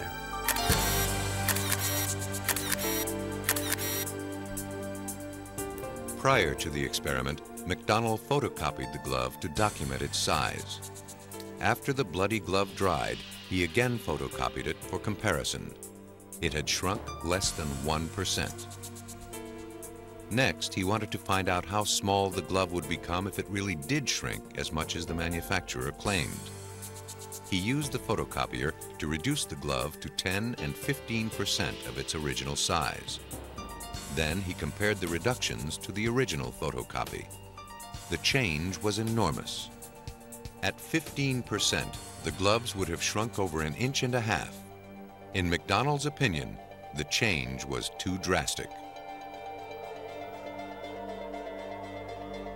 Since it seemed unlikely that the gloves belonged to Simpson, the defense had an opening to expand its theory of a police conspiracy. It had already suggested that someone had planted blood on the back gate at the murder scene and on the socks from Simpson's bedroom. Now it put forward the theory that the glove found on Simpson's property had also been deliberately planted. Mark Furman had been alone when he found the glove at Simpson's house. He'd also been among the first detectives to arrive at Brown's condominium, where the first glove had been found. The defense suggested that Furman had picked up the second glove at the scene of the murders, taken it with him to Simpson's estate, and planted it on the pathway behind Cato Kalin's bungalow. For LAPD Detective Lang, it would have been impossible for Furman to have found the second glove at the scene of the murders because he was the 13th detective to sign the log. because 12 people there before Furman only saw one glove. And it's very logical the way Furman found the glove. He was doing what anybody should have done, following up on an interview with Cato Kalin. Taking its theory a step further, the defense suggested that before he planted the glove, Furman may have used it to smear the blood of the victims inside Simpson's Bronco. It was a claim that made the LAPD's blood boil. Mark Furman did not plant any blood. Absolutely. He did not do it. He would have no knowledge how to do that. And there's no evidence of that whatsoever. None. There was no sprinkling of blood in that Bronco whatsoever. There weren't any drops. That was all transfers. And the significance of it was that it was transferred in the patterns consistent with one who had blood on his hands or possible clothing to get in and open the door, open the interior door, turn on the lights, touch over here with a hand transfer, and if implements or something was placed on the seat to be able to do that, someone would have to be so knowledgeable and so cerebral about predicting what was going to happen that I don't have that capability. I don't know anybody that does to be able to make it consistent. And then to do it on the socks at the house, impossible. The defense had no real evidence that the glove was planted, and at first it could provide no motive for Furman to plant it.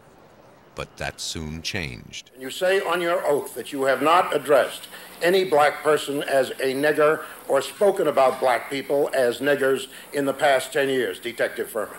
That's what I'm saying, sir. So that anyone who comes to this court and quotes you as using that word in dealing with African Americans would be a liar, would they not, Detective Furman? Yes, they would. All of them, correct? All of them. In one of the trial's most dramatic moments, the defense introduced evidence that Furman had expressed hatred toward blacks. The defense had found its final weapon for casting doubt on the prosecution's case. It played the race card. Tom Lang feels the issue of race was irrelevant. Furman's racism or whatever else Furman is has nothing to do with the two people getting murdered. It's unfortunate he was in the middle of it for the first couple hours, but you have to deal with that. And if you think he's planted evidence or anything else, we need to see evidence of that. Case number BA097211. The prosecution had been so certain of its forensic evidence, it had withheld other evidence pointing to Simpson's guilt for fear of exhausting the jury's patience. A felony upon Nicole Brown Simpson. But the defense had effectively nullified each piece it presented, claiming it had been contaminated by sloppy handling and a disregard for the procedures established to protect it. On October 3rd, 1995, Orenthal James Simpson was found not guilty of the murders of Nicole Brown Simpson and Ronald Goldman.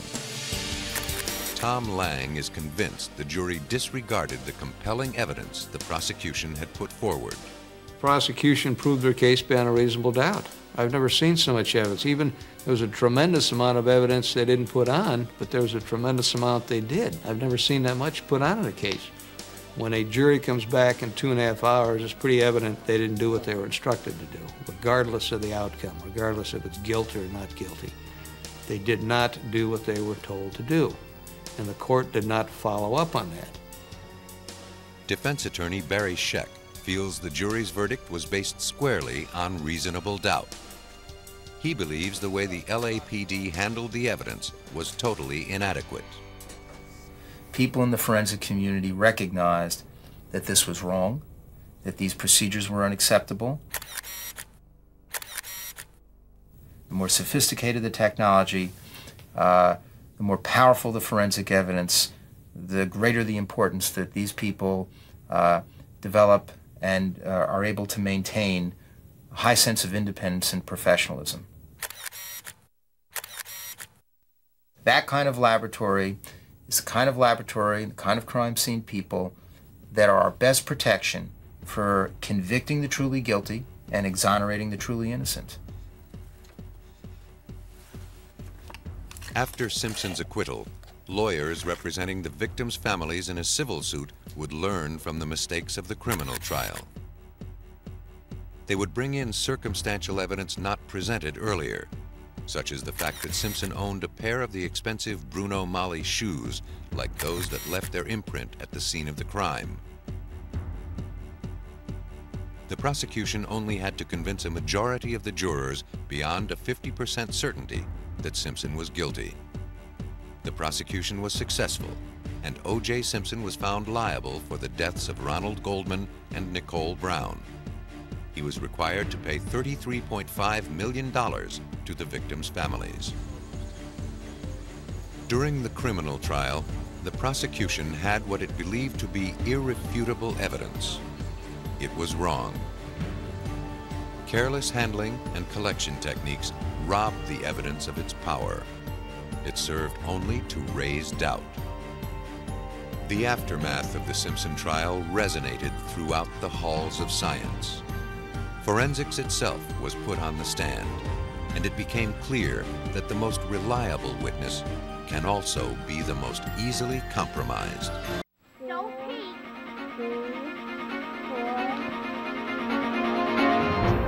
In a Baltimore, Maryland suburb, a game of hide-and-seek turns deadly for a 9-year-old girl. Witnesses ID a suspect and trap him in a web of circumstantial evidence. What does she look like? 8 years later, only DNA technology can render the final verdict. In California, a woman is viciously attacked in her sleep by a suspected serial killer. After she slips into a coma, investigators struggle to identify a suspect. When she regains consciousness, she IDs her attacker, and he is no stranger. In the past, eyewitness testimony and circumstantial evidence could spell doom for a suspect without an ironclad alibi. Today, forensics experts are clearing the falsely accused using DNA to uncover proof of innocence.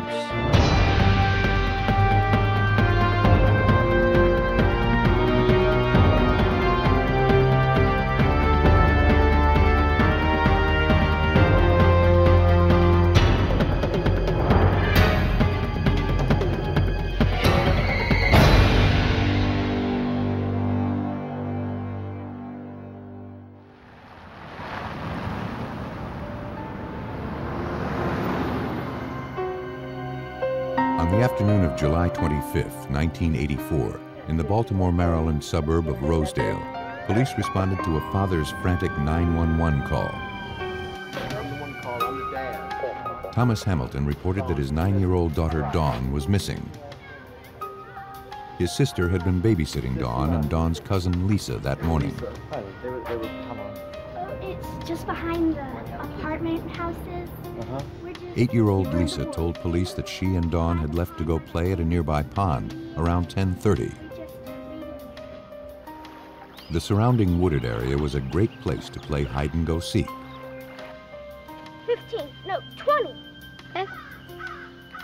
1. No peeking. 3. But after some time, the two became separated. 5, 6, 7. Lisa couldn't find her cousin and thought that maybe Dawn had decided to go back home. But she had not returned. After an hour passed without a word, the aunt became concerned and contacted her brother. Thomas Hamilton knew that Dawn was familiar with the woods and thought it was unlikely that she had simply become lost. He feared that something terrible had happened.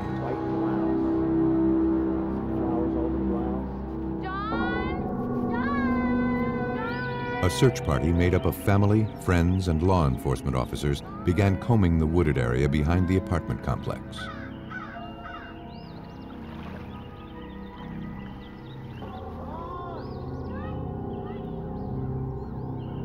After several hours, their efforts had turned up nothing.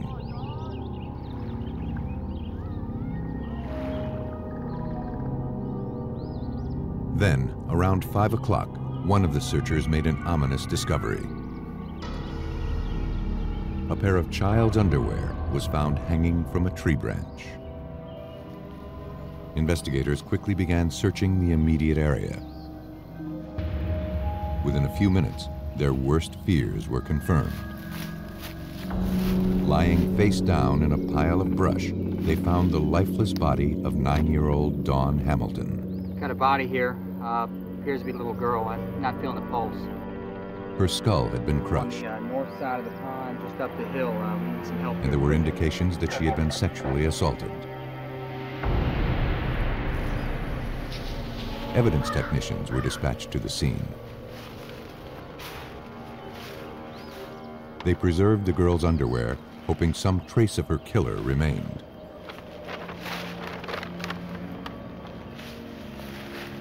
Investigators collected a large piece of cinder block found near the victim's head.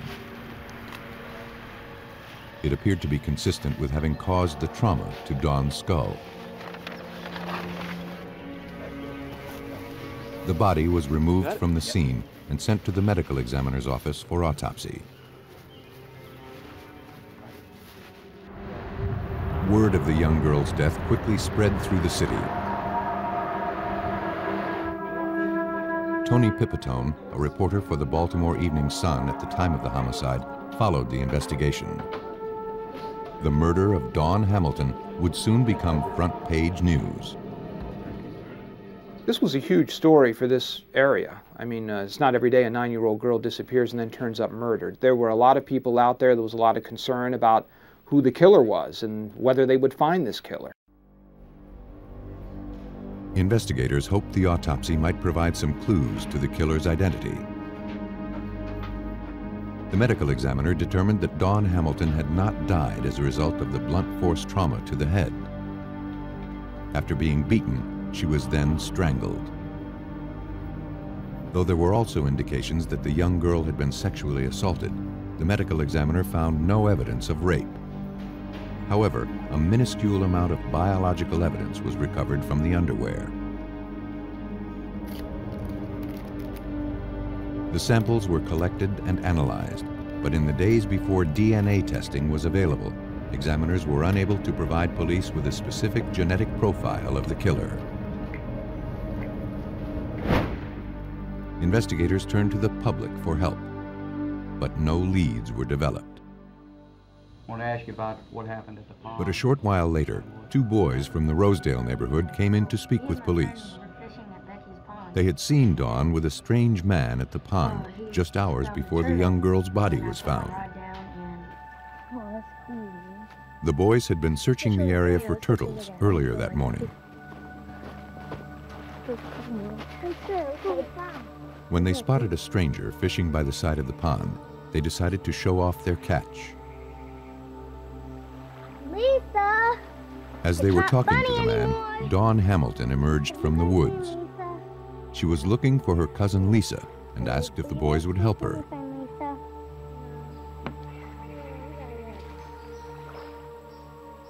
They declined, but the stranger offered to help.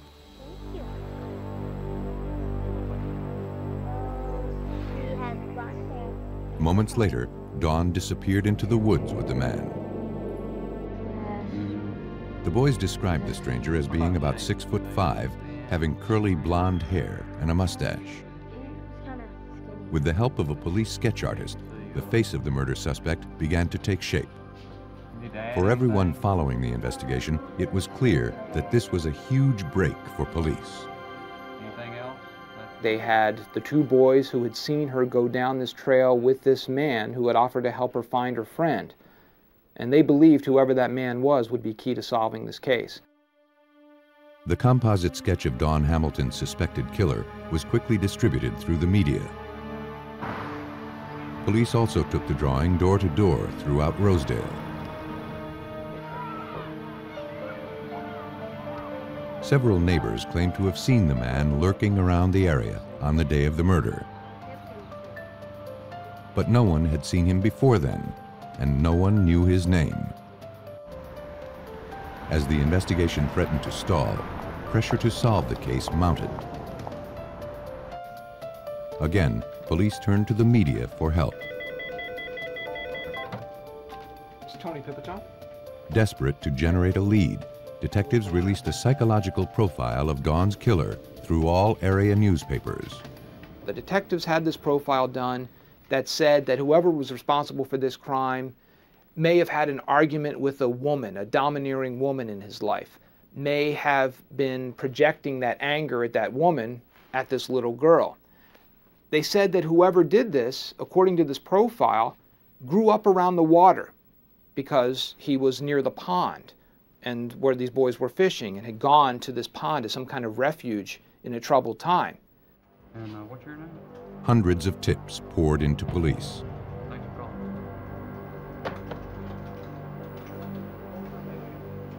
One anonymous caller said he recognized the composite and the psychological description as a man he knew named Kirk Bloodsworth. A detective who overheard the conversation was familiar with that name. Kirk Bloodsworth had been reported missing by his wife, and the report was filed shortly after Dawn Hamilton was found murdered. Believing there may be a connection, investigators quickly arranged to speak with Bloodsworth's wife. She said in the weeks before Dawn's murder, she and her husband's marriage began to deteriorate. We had a big fight last. And why hasn't it been paid yet? Throwing things at me. Kirk accused her of spending beyond their means. Frustrated, she fought with him constantly. As the tensions mounted, Kirk became distant and preoccupied. A week or so after Dawn's murder, Kirk disappeared. She hadn't heard from him since. How long had he been missing when you called the report? Investigators realized that Kirk Bloodsworth was involved in a turbulent relationship, just as the profile of the killer had indicated. Well, I think we got everything. And, like the profile also suggested, he was drawn to the water. Kirk's wife said that her husband may have returned to his hometown, located on the Chesapeake Bay. Using that profile, it all fit together. Kirk Bloodsworth grew up on the eastern shore of Maryland. He was from a fisherman family. Kirk Bloodsworth was now the prime suspect in the murder of 9-year-old Dawn Hamilton. But as long as his whereabouts remained uncertain, so did the prospects of solving this case. Authorities in the Baltimore, Maryland suburb of Rosedale believed they had finally identified a suspect in the brutal sexual assault and murder of 9-year-old Dawn Hamilton, whose body was discovered in a wooded area a few hundred yards from her home. An anonymous caller had identified a composite sketch of the suspect as resembling a man named Kirk Bloodsworth, who disappeared a week after the murder. Bloodsworth's wife speculated he had returned to his hometown of Cambridge on Maryland's eastern shore. Police canvassed the small fishing community. They located one of Bloodsworth's friends. He confirmed that the suspect had in fact recently returned to Cambridge. Bloodsworth told him that he had done something terrible and couldn't return to Baltimore. The friend didn't ask any more questions. He told police where Bloodsworth was currently staying. The suspect was contacted and brought in for questioning. Though Kirk Bloodsworth denied any involvement in the homicide, he was unable to recount exactly where he was at the time the murder occurred. Detectives next asked him what he had done that was so terrible that he couldn't return to Baltimore. Bloodsworth responded that he had failed to take his wife out for a taco salad dinner, and he knew she would never forgive him. To police, the explanation was ludicrous. Investigators produced a large piece of cinder block, similar to the one found at the crime scene, and a photo of the victim to see how the suspect would react. They placed the rock in the interview room without referring to it specifically, and they watched his reaction. And I remember one of the detectives saying you could see him just kept going, staring back at that rock. You know, his eyes would shift back at that rock, back at that rock. Everything about the suspect led authorities to believe that he was Dawn Hamilton's killer. Now, 2 decades later, Kirk Bloodsworth recalls that there was nothing he could have said to convince them he was not involved in the murder. And they kept drilling me, and all I kept saying was, I didn't do it. I'm telling you, I didn't do it. No, I might not know exactly where I was right then and there right now, but I didn't do it. I know whatever it wasn't killing a little girl that day. Stop me, all right? But the evidence continued to suggest otherwise. The boys who helped create the composite sketch of the suspect were shown a photo lineup. Though Bloodsworth was shorter and heavier than the boys had described, and his hair was a different color, they picked him out as the man they had seen with Dawn near the pond. Several Rosedale residents also identified photographs of Bloodsworth as the man they saw hanging around the day of the murder. In the early morning hours of August 9th, 1984, police traveled to Bloodsworth's cousin's home on the Eastern Shore, where he was staying at the time. It was 2:45 in the morning, and he said, there he is. And I physically turned around and looked the other way because I was expecting them to see, you know, my cousin's boyfriend or something, or somebody else, not me. And I was just in total shock by the fact that there was 20 people on the lawn with guns and police cars. They were surrounded the house, front and back, all over the place. Don Hamilton. Kirk Bloodsworth was charged with first-degree murder. And though the case against him was circumstantial, prosecutors sought the harshest penalty. You had the boys who identified him as being the man that went in the woods with Don Hamilton. It was eyewitness identification. There was nothing forensically solid placing him at the scene or placing him as a killer of this girl. Still, it took less than 3 hours for the jury to find the defendant guilty of murder and sexual assault. 2 weeks later, 21-year-old Kirk Bloodsworth returned for sentencing. Kirk stood up and said, this is a travesty, this is misjustice, he would never do that to a girl. The judge sentenced him to death. You know, one of the most horrible feelings I ever had was when they sentenced me to death and the courtroom erupted in applause for my execution. From prison, Bloodsworth committed himself to overturning his conviction. He eventually received an appeal, and at a second trial, the judge commuted his death sentence to 2 consecutive life terms. But for a man claiming he had nothing to do with the murder of Dawn Hamilton, that was hardly a consolation. Kirk Bloodsworth dedicated himself to finding irrefutable proof of his innocence, no matter how long it took. 8 years into a double life sentence for the murder of 9-year-old Dawn Hamilton, Kirk Bloodsworth was no closer to convincing Maryland authorities that he had been wrongly convicted. I talked to anyone and everyone that I could. The person in the visiting room that I didn't even know, the guard that was walking me from there, the dental technician at sick call, the priest that comes see me every week. I wrote thousands of letters over the 8-year period. I just kept trying to get somebody to listen to me. And all it did was fall on deaf ears. Then, several years later, he learned of a new forensic technology where DNA analysis was being used to convict criminals. Bloodsworth had an idea. I thought, well, if it can implicate somebody and prove that they did do it, it can also exonerate a person, set them free. Dr. Ed Blake of the Forensic Science Associates Lab in Northern California agreed that recent advancements in DNA technology could now offer Bloodsworth hope that previously didn't exist. Well, at the time that Dawn Hamilton was murdered, there was no DNA technology for all intents and purposes. It's not that that the science didn't know about DNA.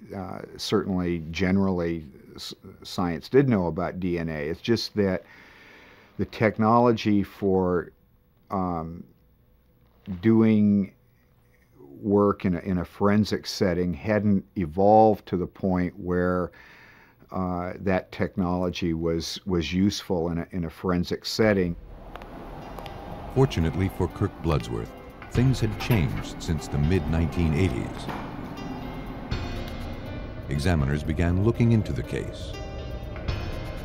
The only item that potentially held exonerating evidence was Dawn's underwear found at the crime scene. Examiners, however, were confronted with two immediate problems. First, there was no guarantee that any genetic material remained on the garment. Secondly, even if there was, the evidence had been stored in a non-climate controlled environment for nearly 9 years, making it likely that any DNA samples would be too degraded to be useful. But examiners were in luck. A stain found on the fabric appeared to be a trace amount of biological evidence. Under a high-powered microscope, examiners confirmed that they had found a viable sample. One single gene strand was located. In the past, this minute sample would have been too small for testing. But now, scientists had a new technique, referred to as PCR analysis. The technique allows examiners to isolate a single gene strand containing DNA material.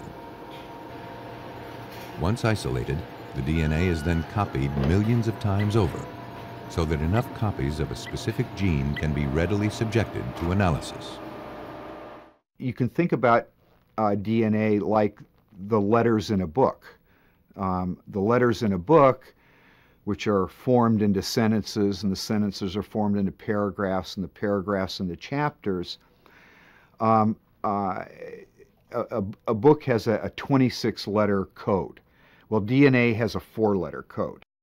The PCR process, in effect, searches the entire book of sentences to copy the one sentence that you're interested in looking at, and then copying those over and over so the sentence is easier to read. The procedure was successful. After comparing the genetic profile of Kirk Bloodsworth to the one generated from the evidence, Dr. Blake concluded that Bloodsworth could not have killed Dawn Hamilton.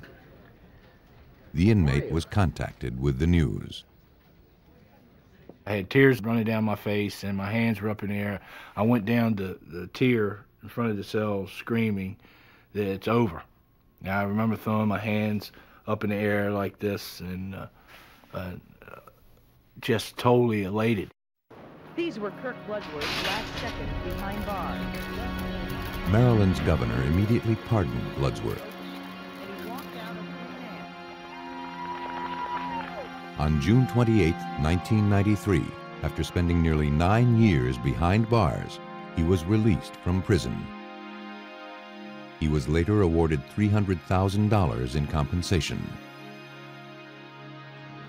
Though he returned home to the Eastern Shore, the homecoming was bittersweet. Kirk's mother had not lived to see him a free man. My mom knew. She knew her son. She knew anybody that she raised was not like that. And I guess all moms think that way, but she knew her son well. Knew me well. Well enough to know that I was innocent of what I was in there for. For police in Rosedale, Maryland, as long as Dawn Hamilton's real killer remains at large, the investigation into her murder will never be closed. In Maryland, an innocent man was freed thanks to advanced forensic technology. A convicted killer in Southern California also claims to be paying the price for another man's crime.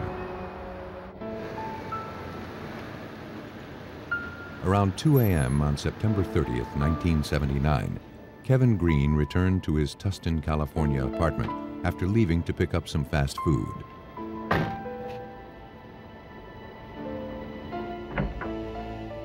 Though he was only gone for half an hour, clothes were now scattered around the residence. On the couple's bed, he found his pregnant wife, Diana, unconscious. She was bleeding badly. Green quickly called police.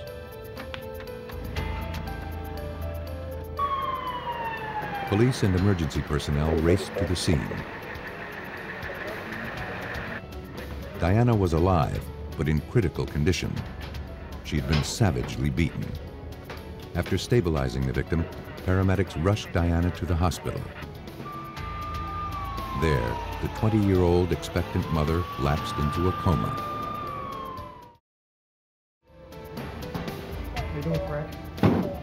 Crime scene technicians began scouring the residence, looking for any trace of the assailant that may have been left behind.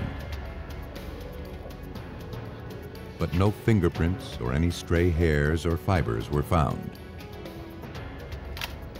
There was no indication that anything had been stolen from the apartment. Blood and trace amounts of what appeared to be biological evidence were recovered from the bed.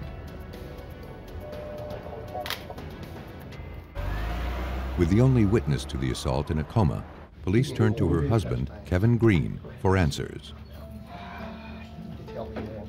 The Marine Corps corporal told investigators that he and Diana had friends over for drinks earlier that evening. It won't be long, honey. Okay. Around 1:30 a.m., shortly after the guests left, Kevin was hungry and decided to go out for some fast food. There were several parties in the neighborhood. Kevin forgot to lock the door. As he made his way to his car, he noticed an African-American male walking aimlessly down the street. He had never seen the man before. But with all of the parties going on, Green thought nothing of it. When he returned a half hour later, he saw the same man climbing into a black van. He didn't get a good look at the stranger's face. After watching the van pull away, Green made his way inside. Kevin now believed that the stranger was involved in the assault on Diana. He added that his and Diana's marriage was a good one. To this day, Kevin Green can't imagine why anyone would have attacked his wife.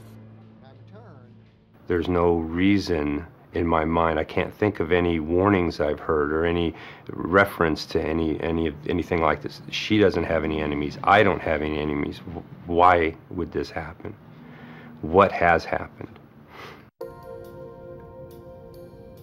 At the crime lab, technicians began trying to answer those questions. Biological evidence recovered from the victim's body and the bed confirmed Diana Green had been sexually assaulted. But in the days before DNA profiling, there was little investigators could do to tie this sample to a specific individual, even if a suspect emerged.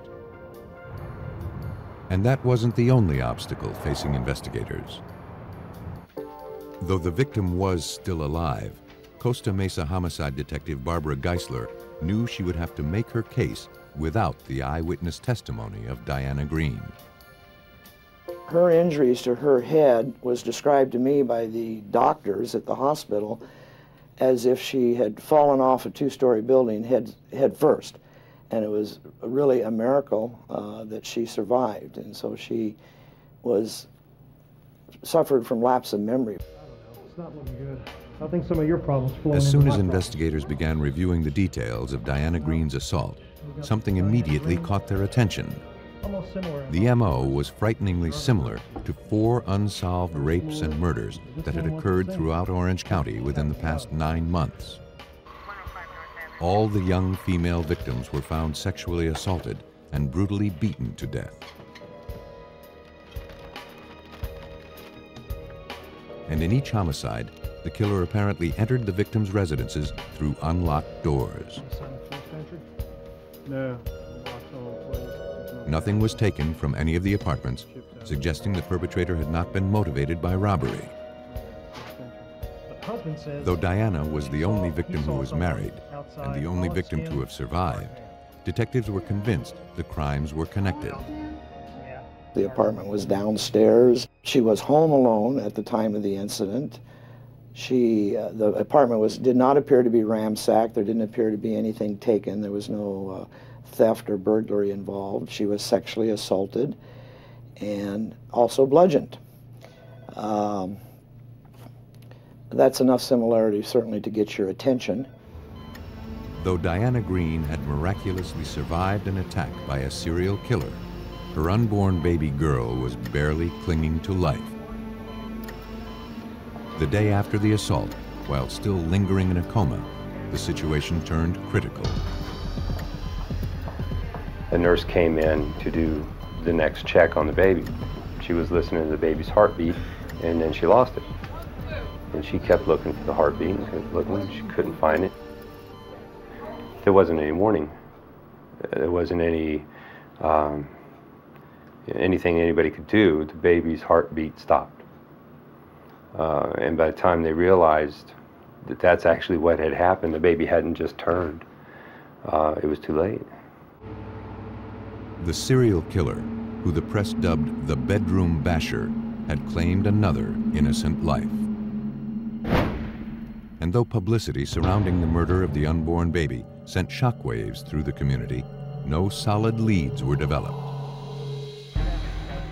Then, 8 days after Diana Green was assaulted, police were called to an apartment complex just 3 blocks from her residence. There had been another homicide. The body of 24-year-old Deborah Kennedy was discovered by her roommate.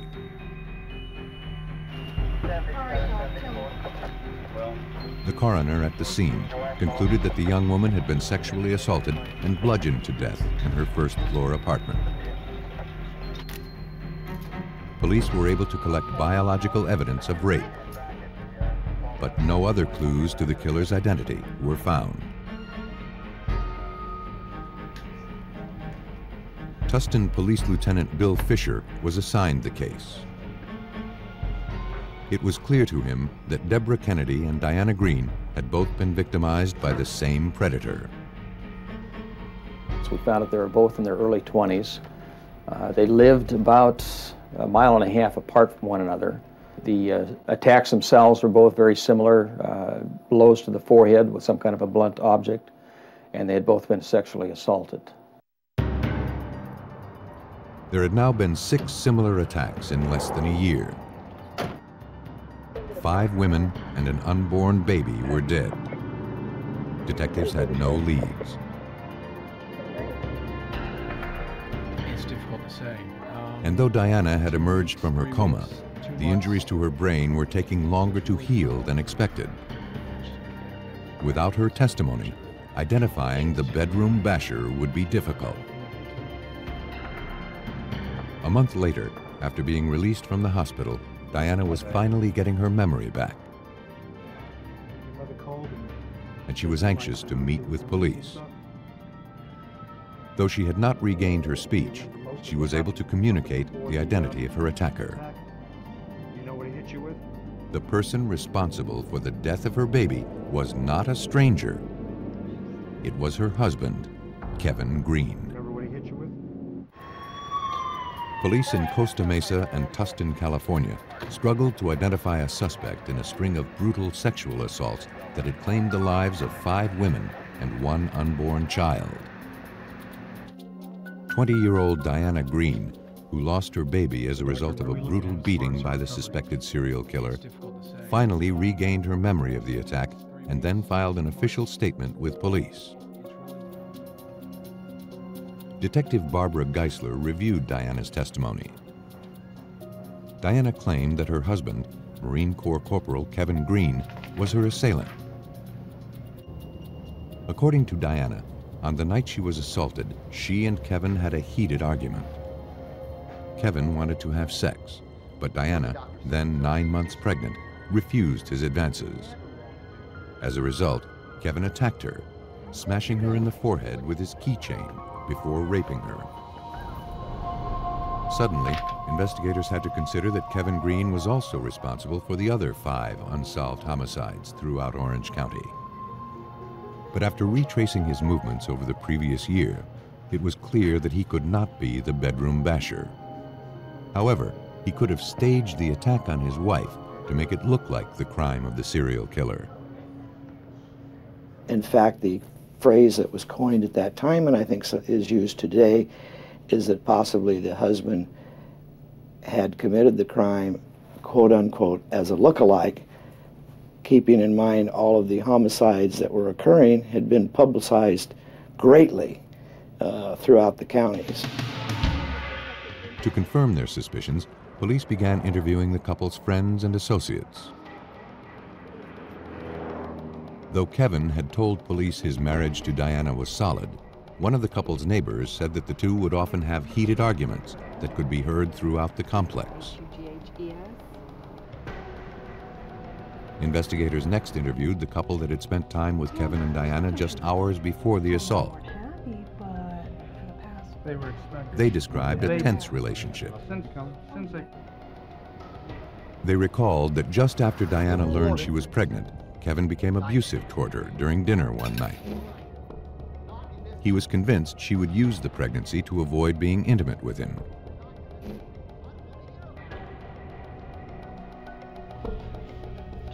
The friends didn't think the marriage was a happy one. Convinced they were on the right track, investigators brought Kevin Green in for questioning. Looking to corroborate Diana's story, investigators collected his keychain that he allegedly used to beat her with. Later analysis revealed no traces of blood. But Kevin Green couldn't explain how or why his wife had memories of him attacking her. He insisted he had nothing to do with her assault. He maintained that at the time of the attack, he was across town getting fast food.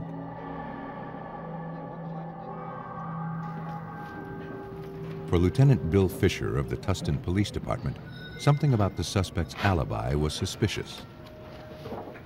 One of the things that didn't make a whole lot of sense to us is that the fast food place he went to was an identical one to a fast food restaurant that was directly across the street from where he lived. Both restaurants were open 24 hours for drive-through purposes at the time of the crime. Yet he chose to bypass the one that was across the street and drive to the same type of establishment in the community next door.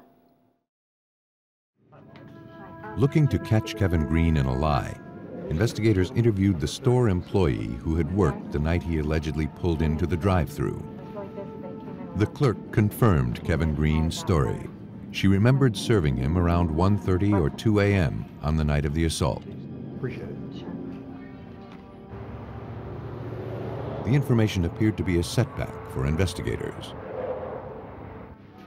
But when they factored the driving distance into a timeline of the evening, police realized that Kevin would have had just enough time to attack his wife and establish an alibi. More importantly, the suspect could not explain away the eyewitness testimony of his own wife. She was so emphatic about the fact that it was Kevin that attacked her. We were unable to show anything different. On November 30th, 1980, the Marine Corps corporal was handed over to police and placed under arrest. Green maintained his innocence, convinced that the real culprit was the stranger he had seen outside his apartment the night of the assault. Police felt otherwise. They arrested me and threw me in jail on first-degree murder, attempted murder, and 2 counts of assault with a deadly weapon with great bodily injury. $250,000 bail and headlines for all the world to see. Marine arrested in the beating, attack, and death of his daughter. Kevin Green mounted a strong defense at trial, but Diana's emotional testimony won over the jury. He was convicted on all counts and sentenced to life in prison. Though Green fought to overturn his conviction, his efforts went unrewarded. 15 years into his sentence, he had exhausted all of his appeals. Because he never showed remorse for the crimes that he insisted he hadn't committed, Kevin Green was turned down for parole in 1988, 1991, 1993, and 1995. Green resigned himself to the fact that he would die in prison. A self-proclaimed innocent man. 15 years into a life sentence for assaulting his pregnant wife and killing their unborn baby, Kevin Green continued to maintain his innocence.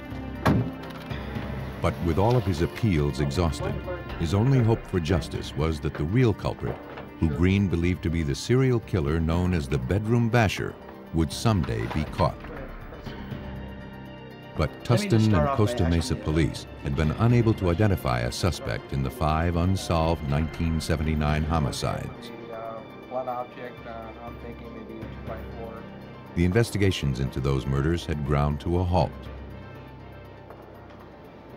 But in the summer of 1995, Tustin police detective Tom Tarpley learned of a new national database called CODIS, the Combined DNA Identification Index, that had the potential to re-energize those investigations.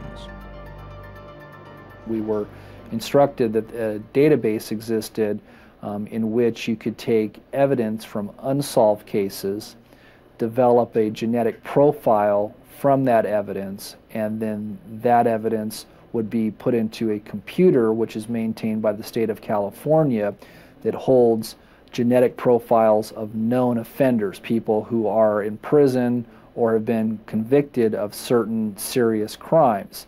So you could take the two genetic profiles and see if there was a match between the unsolved case and the known offender. Detective Tarpley requested the case files for any of the unsolved serial murders that contained potential DNA evidence. Here's that file. Lieutenant Bill Fisher, who had also worked the case against Kevin Green, had one. He turned over the file of 24-year-old Deborah Kennedy, who was bludgeoned to death within days of the assault on Diana Green.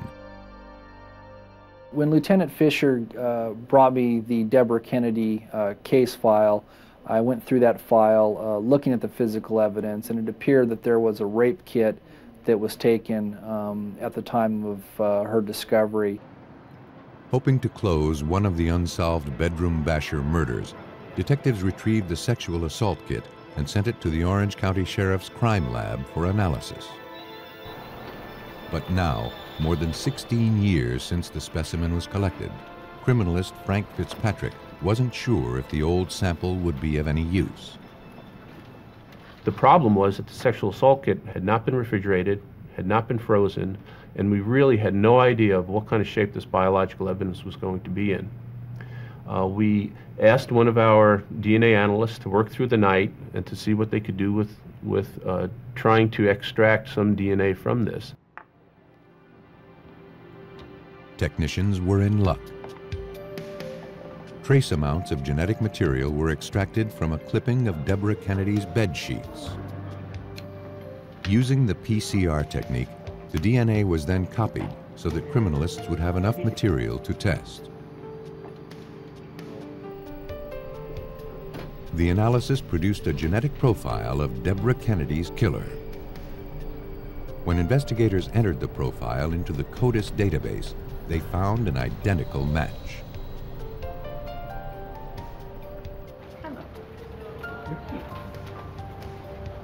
The biological evidence had originated from a man who was currently serving time for rape in a Central California prison. Investigators went to the jail to question 40-year-old Gerald Parker, now linked to one of the Bedroom Basher murders. Though he was indirect and evasive, Parker implied that he was responsible for the Kennedy murder. He did not, for example, come out and say, "I did this." He just would not say that I didn't do this, which sometimes is just as good as an admission. So it was kind of a game of cat and mouse at that point. Investigators persisted And finally, Parker admitted to killing Deborah Kennedy. And there was another attack he wanted to talk about. Gerald Parker, a former Marine, claimed that he was the man who had assaulted Diana Green back in 1979. Her husband, Kevin Green, was innocent. Parker said that on September 30th, 1979, he slipped into the Greens' apartment after seeing Kevin get into his car and leave. Using a 2x4, he attacked Diana as she slept in her bed. He then sexually assaulted her and made his way out of the apartment. He completed his brutal attack in less than half an hour and left the apartment just as Kevin returned home. Though police were unable to explain Diana's memory of the assault, they were now confronted with the possibility that Kevin Green may have been innocent after all. My feeling was, we've got a big problem here. You know, we've got a guy that is in prison, locked up for a number of years for murder that he didn't commit, but it became our job to show that Parker was in fact the real killer, and that's where the human element came in. We had to get that information from him that could ultimately set Kevin Green free if in fact he wasn't the offender. And the best way to do that was through the physical evidence. The biological samples recovered from the Diana Green case and samples from all of the unsolved bedroom basher murders were sent out for a DNA analysis. At the Orange County Sheriff's Crime Lab, examiners generated a genetic profile of all of the samples. They all shared the same genetic code. And they had all originated from Gerald Parker. The findings were passed on to investigators. So now we had conclusive physical evidence as well as testimonial evidence that Gerald Parker was there and that he raped Diana Green. That then created a reasonable doubt in all of our minds in law enforcement that we could not stand by the conviction of Kevin Green anymore, and the process then began to free him. On June 20th, 1996, after being locked up for nearly 17 years, Kevin Green was released from prison. After being driven to the airport by detectives, he made his first phone call as a free man. I called my dad and I asked him, I said, guess where I'm at? And he'd always thought I would try to escape, so he says, well, I know where you're supposed to be. I told him I'm in the Salinas airport and they're taking me down to Orange County to let me go. I'm coming home. And it was just stunned silence there for a minute, and he says, do you have handcuffs on? I said, nope. And so he believed at that moment that something, a convicted murderer is not leaving a prison without handcuffs unless he ain't coming back. In 1998, Gerald Parker was tried and convicted of the assault on Diana Green and the murder of her unborn child. He was also found guilty of slaying the other 5 bedroom basher victims. Gerald Parker was sentenced to death. My opinion of the DNA database is that it's probably the single greatest thing to ever happen to law enforcement and into the criminal justice system. Not only can you convict people of crimes that would have gotten away with serious crimes such as rape and murder, but you can also, as we see in the Kevin Green case, free people that were erroneously convicted. Kevin Green returned to his hometown in the Midwest. And though he has remarried and gotten on with his life, this experience will always be with him. An experience like this, like any other experience in life, is going to change you. Time went by. I changed in a lot of ways. I grew up. I became more mature. I got a good education, which is very important. I learned how to read a lot better. I mean, I graduated high school by the skin of my teeth. I graduated college in prison with an A average. So it wasn't my lack of intelligence, it was my lack of focus. I understand, I think, a lot more about life. I'm willing to accept a lot of things easier than people around me do, because I feel like God has a plan and a reason for things to happen in certain ways. The experiences of people like Kirk Bloodsworth and Kevin Green have not gone unnoticed. On February 11, 2000, Vermont Senator Patrick Leahy, chairman of the Senate Judiciary Committee, introduced the Innocence Protection Act, a bill designed to ensure that no more innocent people are convicted of crimes they didn't commit. If you're going to say you're going to put somebody behind bars for all their life, or you're going to execute them, that's a pretty major step for society to take. And you better be sure you're convicting somebody who is guilty. Right now we have a system where you can't say that. Right now you have a system where a lot of innocent people get convicted. It doesn't have to be that way. It's relatively easy to make sure that doesn't happen. It's time we make sure it doesn't happen. Homicide investigators must often rely on circumstantial evidence to win a conviction. But sometimes things aren't what they appear to be. With advanced forensic technology, science can render the final verdict and find justice for the falsely accused by uncovering proof of innocence.